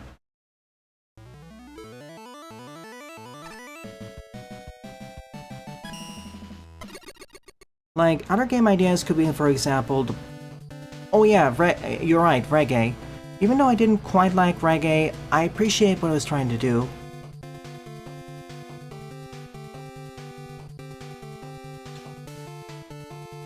Basically, don't feel limited to having to just use the main Mega Man characters or even the Roadmasters. Try expanding your horizons and use some of the Mega Man classic enemies or mid-bosses. For a 1.1-esque stage, I think it did fairly well.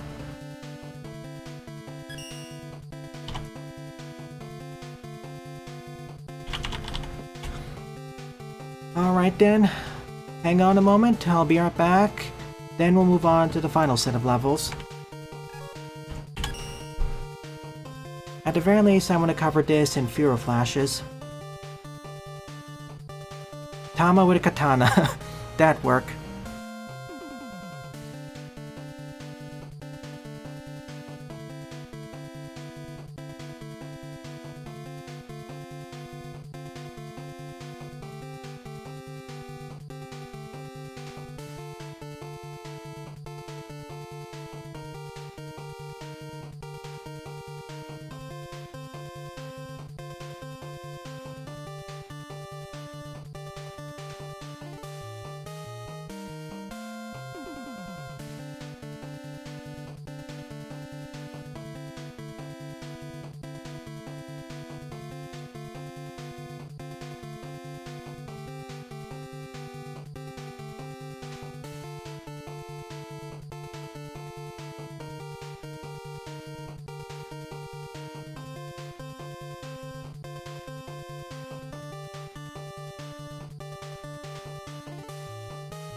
And we're back for the last part of the stream.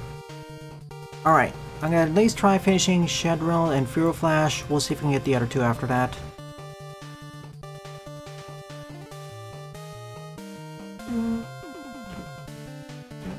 Alright. Oh. Why did I select that? Huh.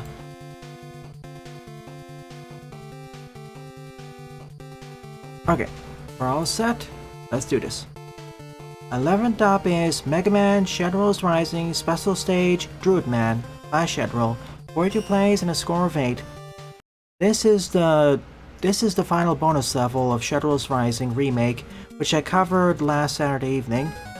I didn't get around to playing this level, so as promised, I'm doing it here.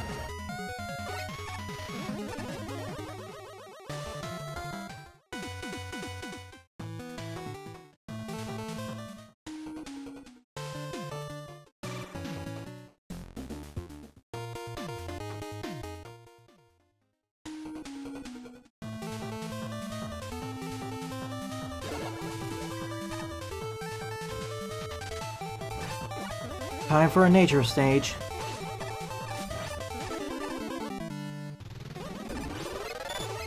Shadow's Rising is the best level pack I played up to this year, during this year, I mean.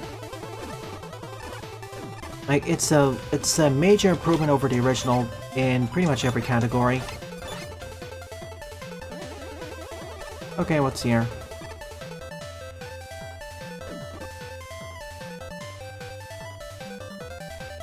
The other pad. Just making sure of something. It even retains the music selector.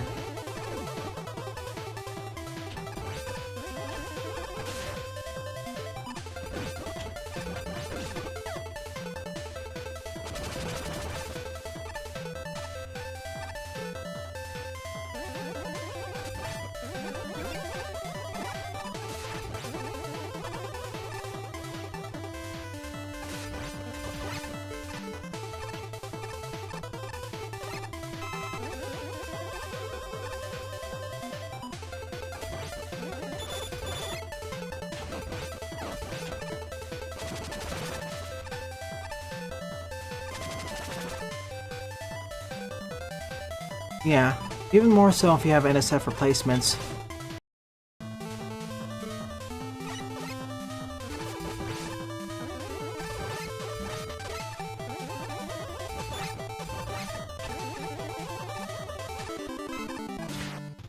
Blade Man based off the DOS game, yeah, that is something I'd also like to see. When people think about the Roadmasters, they usually think about the NES ones, the ones from the Neo Classic era, or sometimes the ones from the 16-bit or 32-bit games. Or rare still, the world titles with the Star Droids, but barely anyone thinks about the DOS games.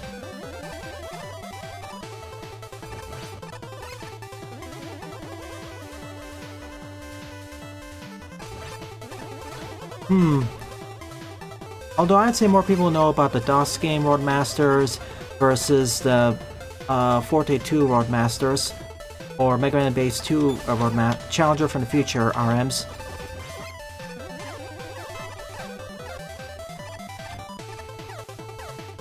Like, until I played Magmal 2, I barely knew about them. The one I know the most about is Kamutsu Man. 2 minutes, you have 10.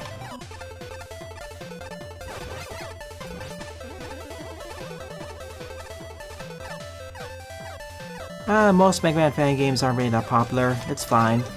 It's called adjust your expectations for that.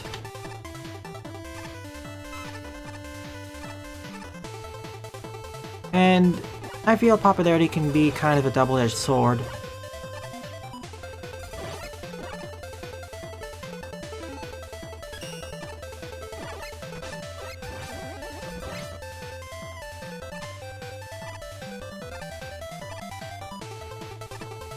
At a certain point, you have to be careful when that.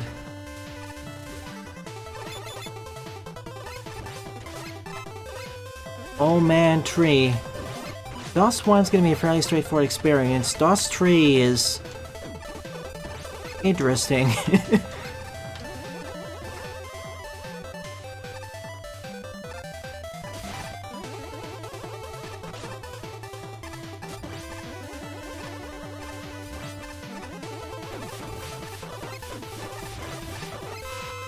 I won't stoop around too much, unless I clip into the terrain or somehow.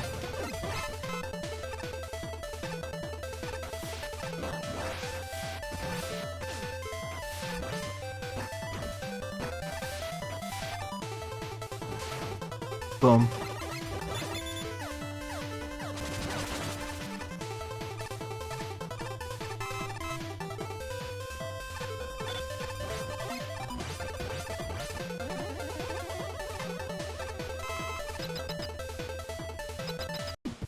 Yeah.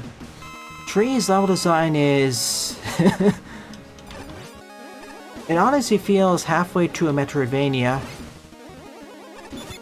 Because, oh goodness.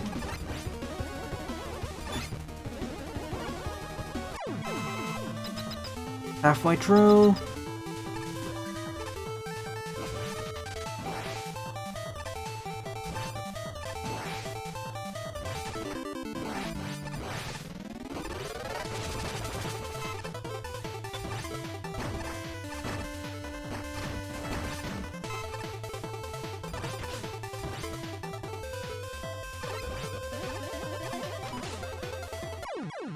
Whoops.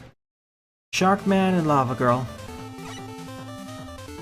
Or, it should be Sharkman and Lava Woman. If we're following the terminology correctly for Mega.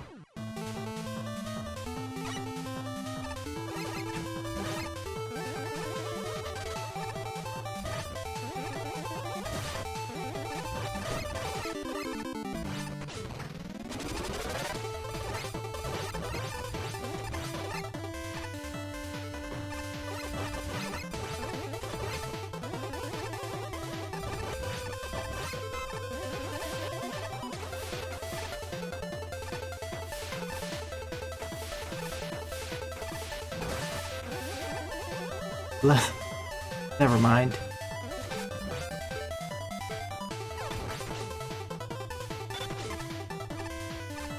Never mind.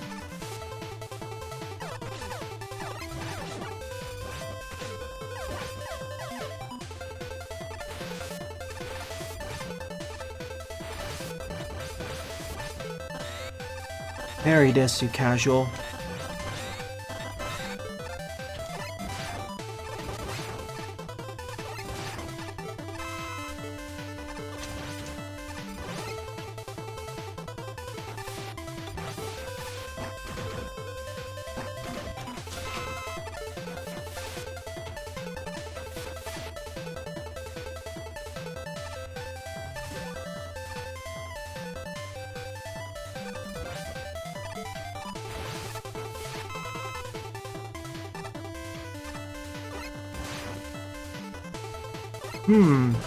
Is this like a best of the multiple stages in this pack? Fire Boy and Water Girl. Now there's a Flash game series, I remember.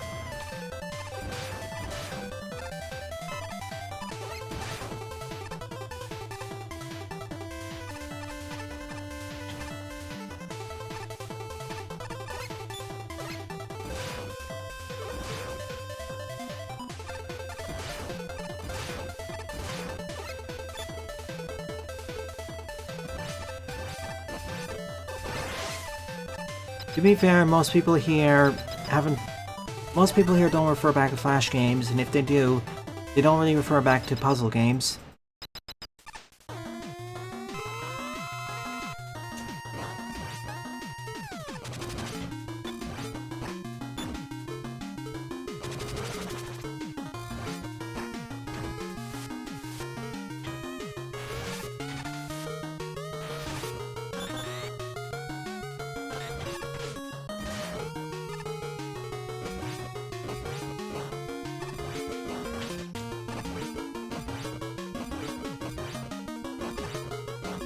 GG. And now is the special stage done. Nice coda to the whole pack. Thank you.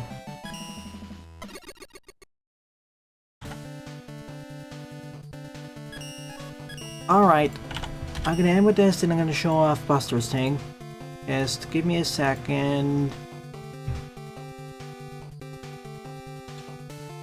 Alright, you have about... I'm sorry, New Viv, I'll have to say that for next week. Sorry, Lorenzo, sorry, New Viv. Saving that for next week. Anyways, so the 12th and final level of this episode is Mega Man Base Quest by Warmwind 636. 24 play, score 3.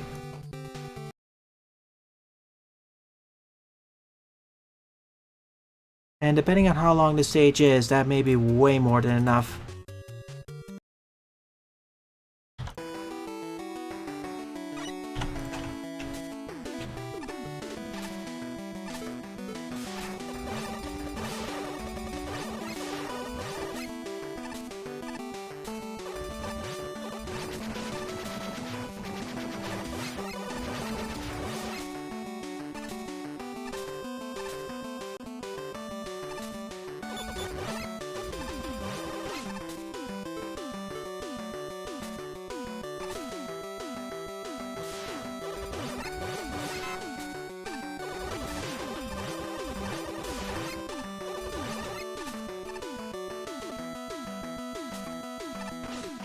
Whoops.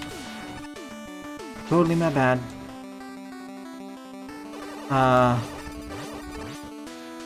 Fine.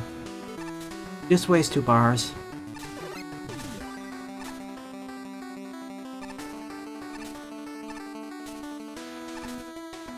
You can look it up on Webmecha's website.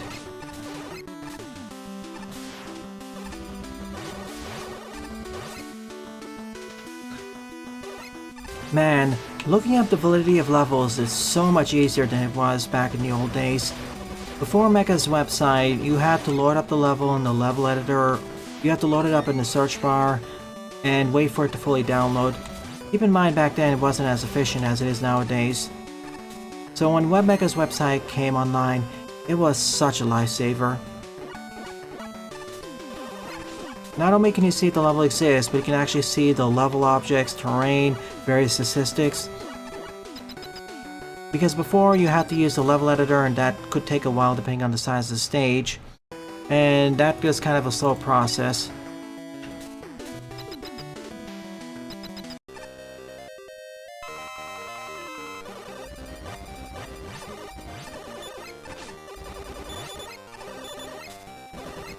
Well, the chances of you finding a good stage by accident are pretty close to 0.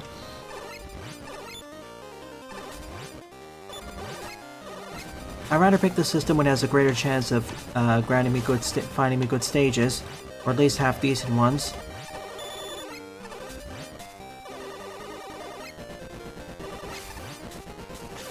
And keep in mind, I just do a general overview just to make sure the people sending me the level IDs don't decide to send objectionable material, because that has almost happened in the past.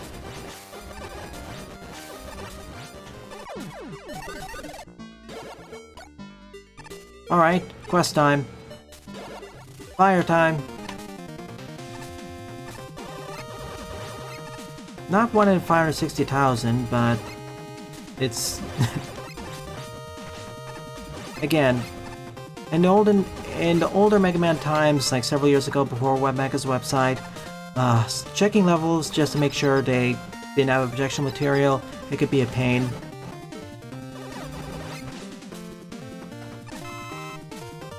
Or, it's not really a pain, it's just time consuming. Yeah, he gets the green fire.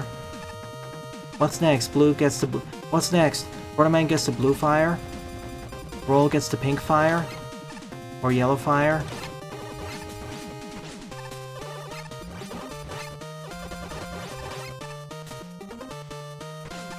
Oh, don't worry, the size of the stage, it's probably going to take about 10 more minutes.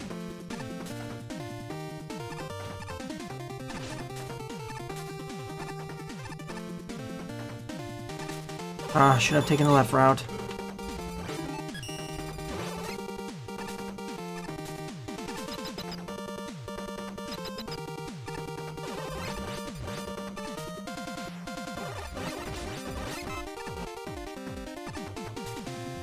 This Sakugarne is cool.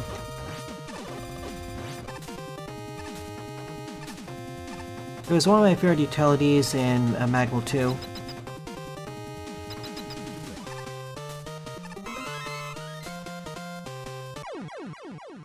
I expended the second jump.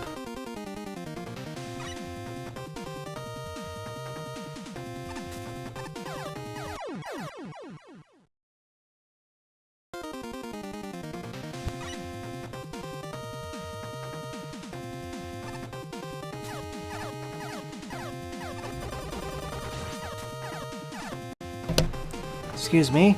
Let's see the stage stats. Oh my goodness, this is 175 screens, so we're gonna have to floor it.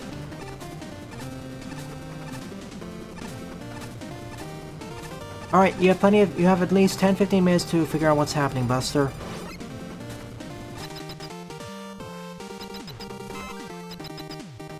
Video works too.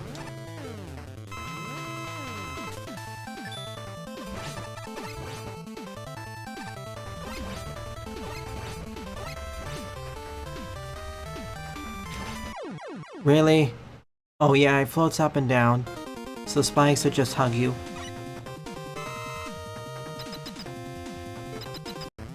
Okay, when he does a flamethrower attack, I'll just switch sides.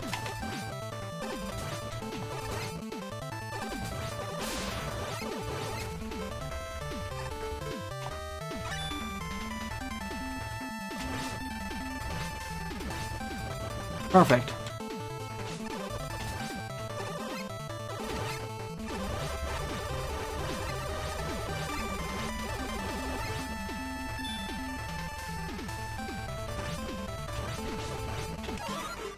We're out. I'm gonna follow weakness order just for the sake of time. So I guess fire beats ice.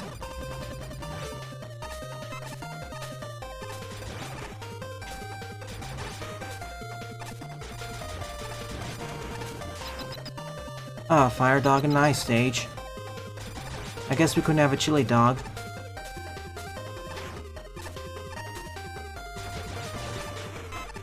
That could have ended in tragedy.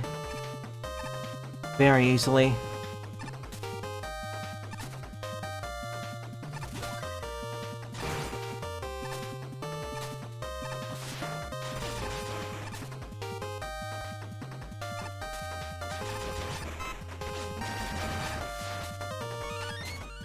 Freebie tank.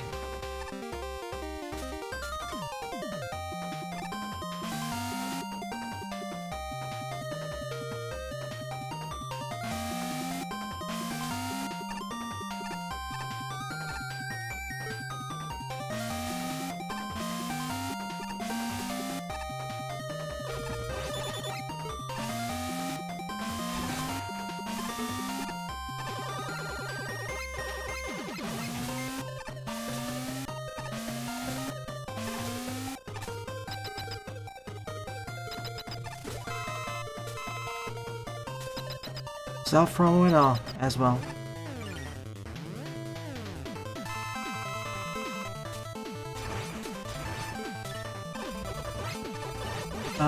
Once again, which Sonic? There are multiple continuities, so you need to be more specific.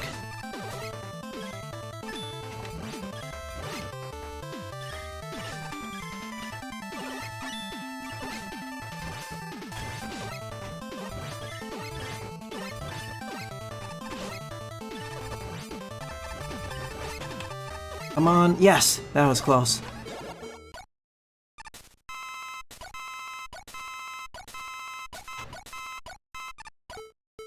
That wasn't a weakness, so I'm guessing it's the other way.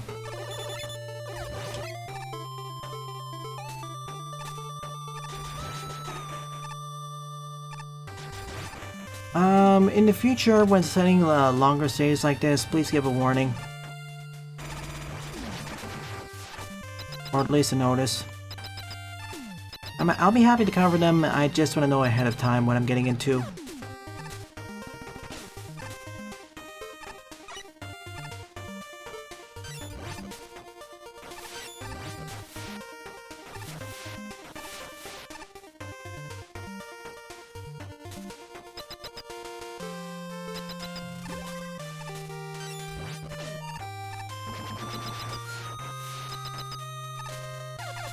Bye, helicopters.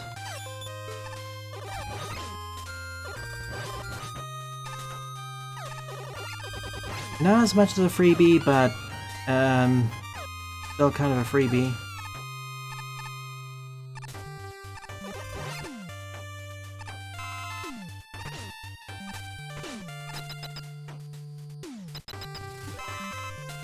At the very least, the stages aren't that long to complete.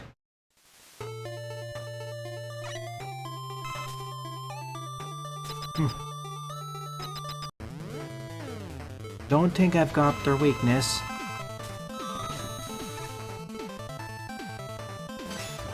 It's ice.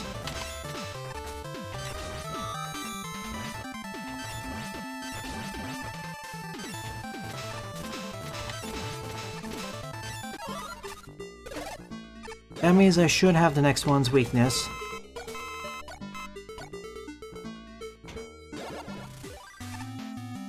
Up we go.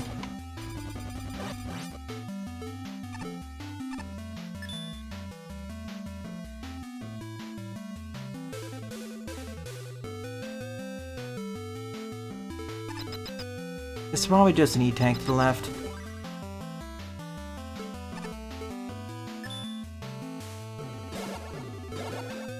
Yeah, just as I thought.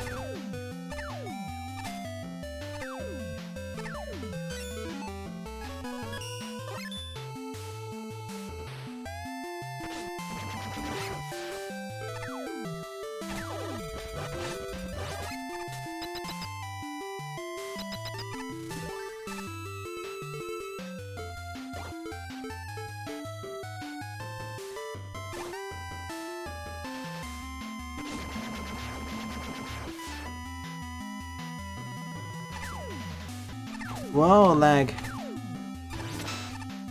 Lag spike.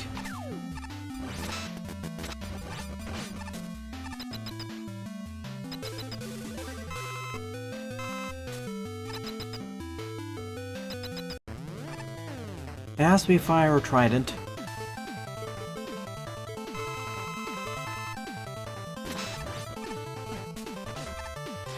Fire it is then.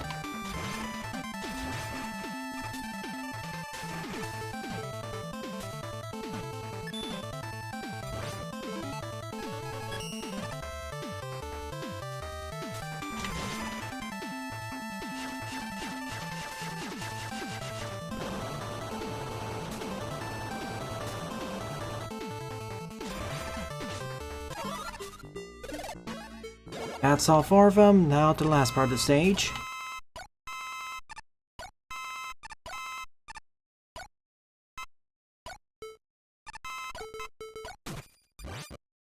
Will we have a fortress of sorts? Yeah.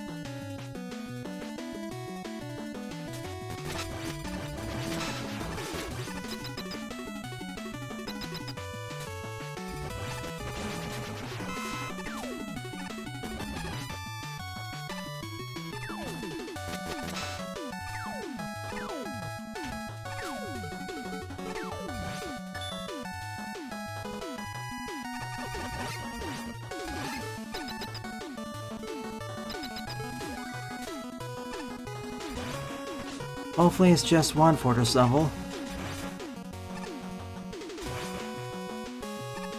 Well, so much for having full time for memes plus reacts. But I still rather do this over that anyway, so it's fine, I guess. Oh.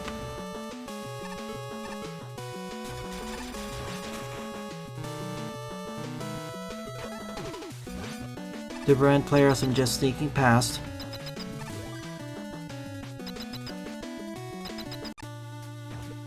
Hey, Bouncy.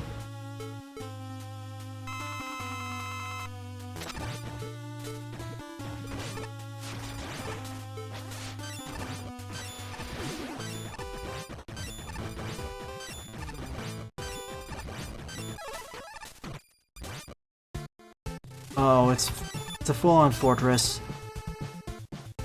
Well, maybe not full-on, but at the very least mini.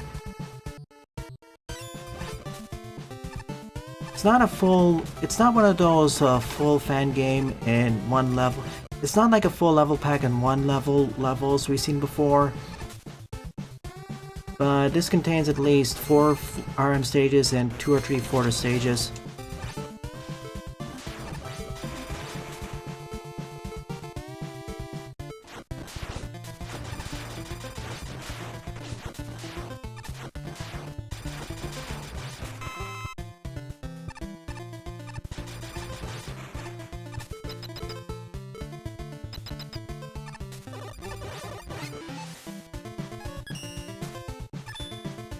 Sure, this is easy.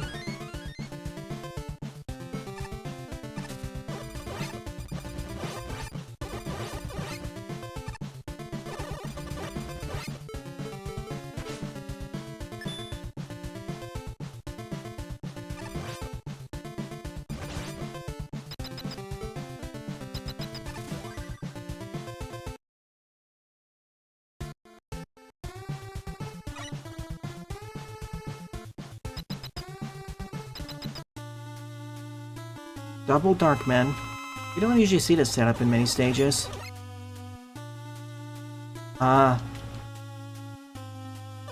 Please ungloomy.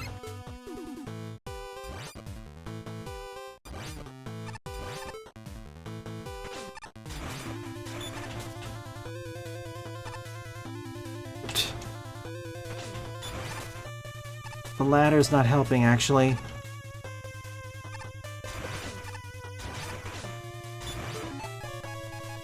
Because I keep getting stuck on it when trying to hold up a little bit.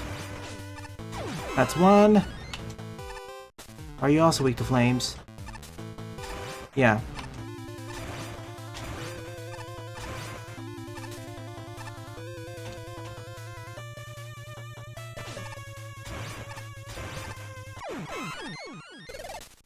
One more? Or is it 2? It's 2. Any other thoughts to think about of yours? It's suddenly gone a lot quieter here.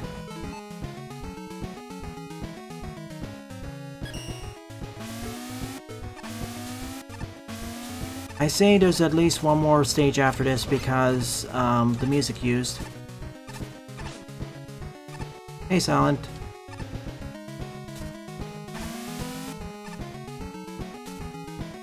Oh, are you? Really? Not spawning in? Gotcha. Yeah, tonight's stream's gonna have a Dead of a Wish, so there'll be plenty of stuff to talk about there.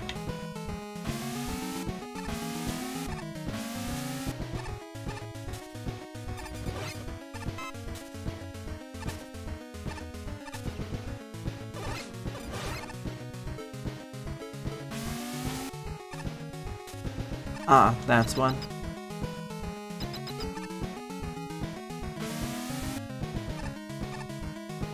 I don't need any, I'll be fine. What I really want is a W tank, or an equivalent to it.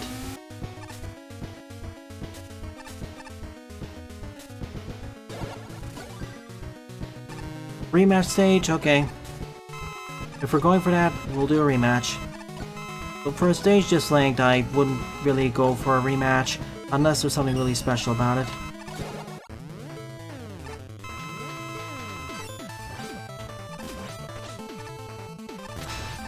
Revenge.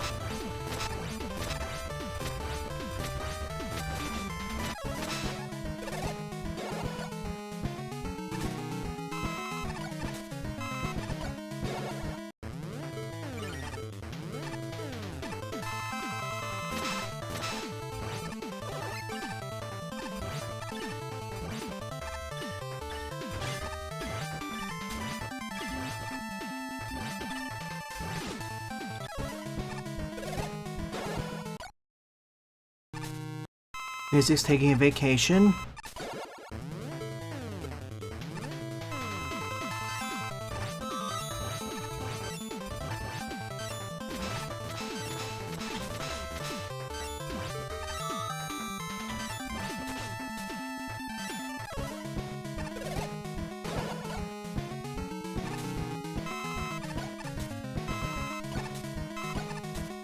As for my opinion on it, I'll need to look over it again. It's fairly detailed.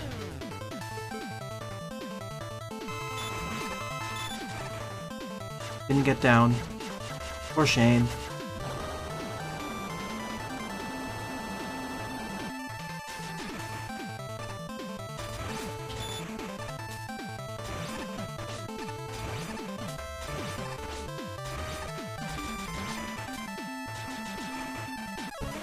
Thank you for cooperating, Astro.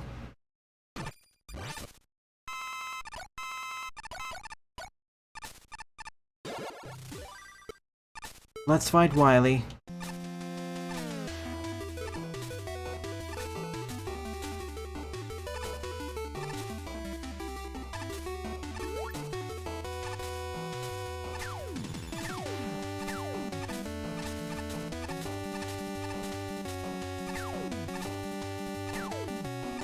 Just a hop, skip, and jump over some spikes to the exit.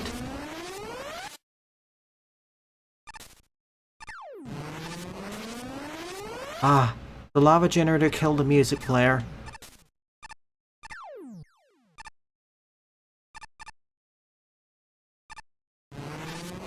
Ram was neat.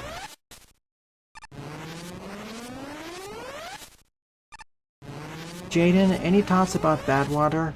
About the Badwater tips Buster posted, like you asked? As you requested?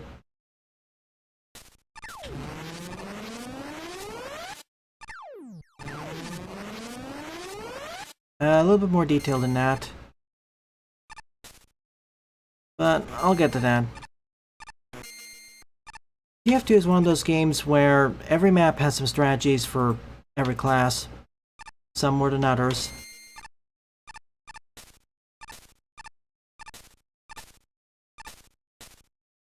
But of course, I only have a few dozen hours in that game. I am... Considering how old that game is... Considering how old that game is, there are a bunch of players who are far more veteran than I am, having several thousand hours put into it. They likely know most of the ins and outs. Many of them know most. And you have to have a few thousand hours. Well, if we're talking about a 10-year-old game like this, 8 or 10, correct me if I'm wrong, 10,000 hours is probably the minimum for a really veteran. A few thousand hours, you can still not be as good at it, like what Buster's saying. Alright, boss time, kitty.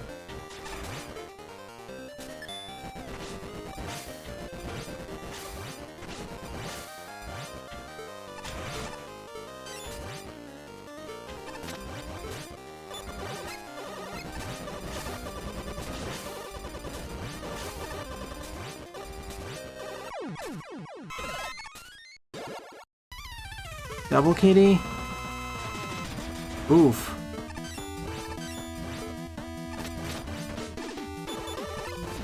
Alright.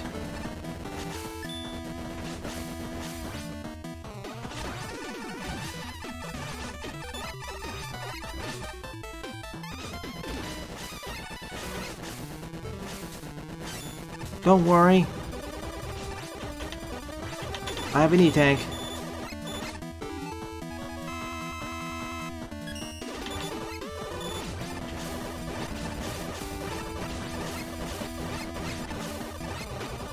I mean, I could do this damage list, but I'm not really paying attention.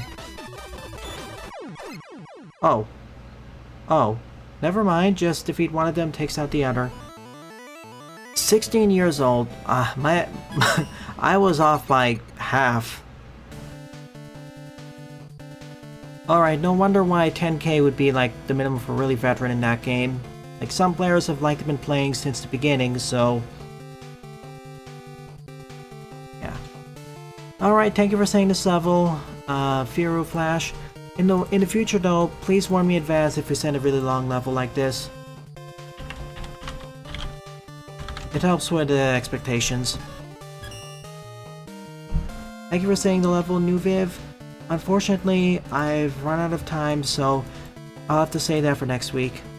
I'll cover first Lorenzo's level, then New Viv's. GG, well played. So overall, Of the 12 levels I covered in today's morning stream, my favorite one would be Powertrons Part 2 Episode 6 Green Mission by the Patio, with an honorable mention going to Infernal Meltdown by Wall 4. Good job, you2, and thank you to everyone else who submitted your levels to me. It's really appreciated. Now, before I go on to art, Buster sent the self-promo. Let's take a look. I should turn up the volume so you can actually hear what's going on.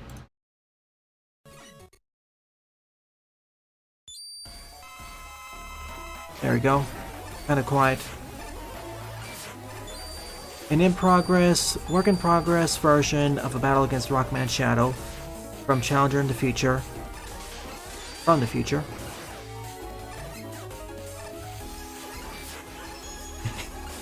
And imagine for games like Street Fighter 2. Oof, the hours on that. Oh, it's done, never mind.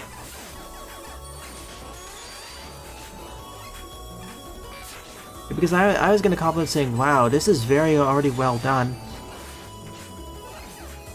Even the sprite work.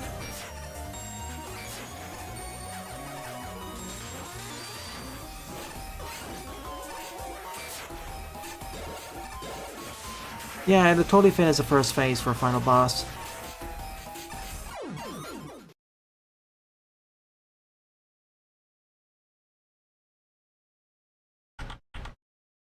Alrighty then, with all that said and... let's do this. Alrighty then, with all that said and done, it is time for the art showcase.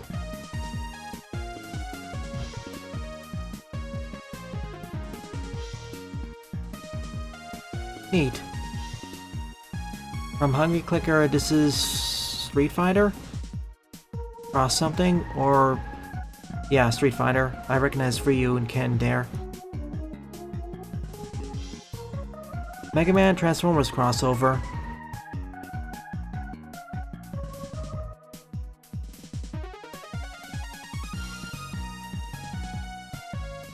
I don't know. Mega quote-unquote man.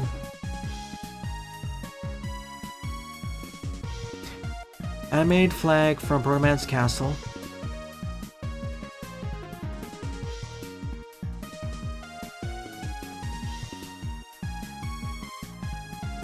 If it's the final boss, I'm okay with giving it some more attacks, them.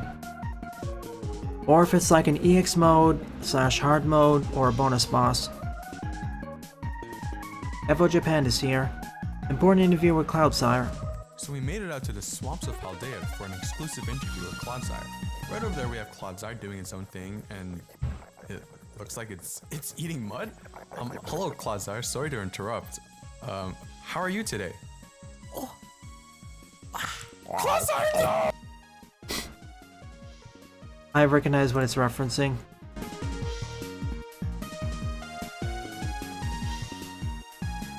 Well, rip Mike. Let me check this in private.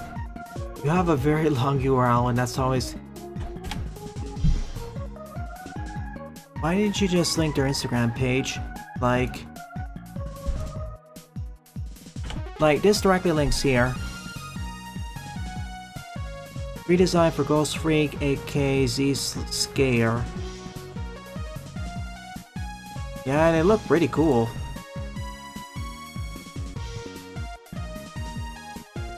Pretty menacing.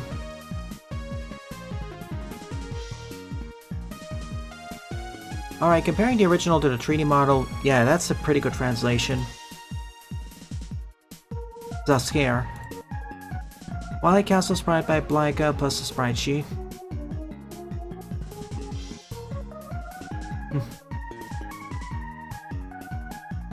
I don't know if they have a DVR page or something similar. Ah, yep. They totally shake hands. I mean, they'd totally be on each other's sides.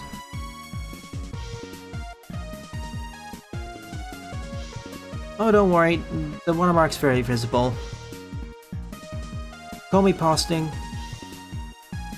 I gotta eventually watch Komi's Hand Can Communicate. What if Rockman Mega World 2? That's basically what the remake is doing, and I appreciate that.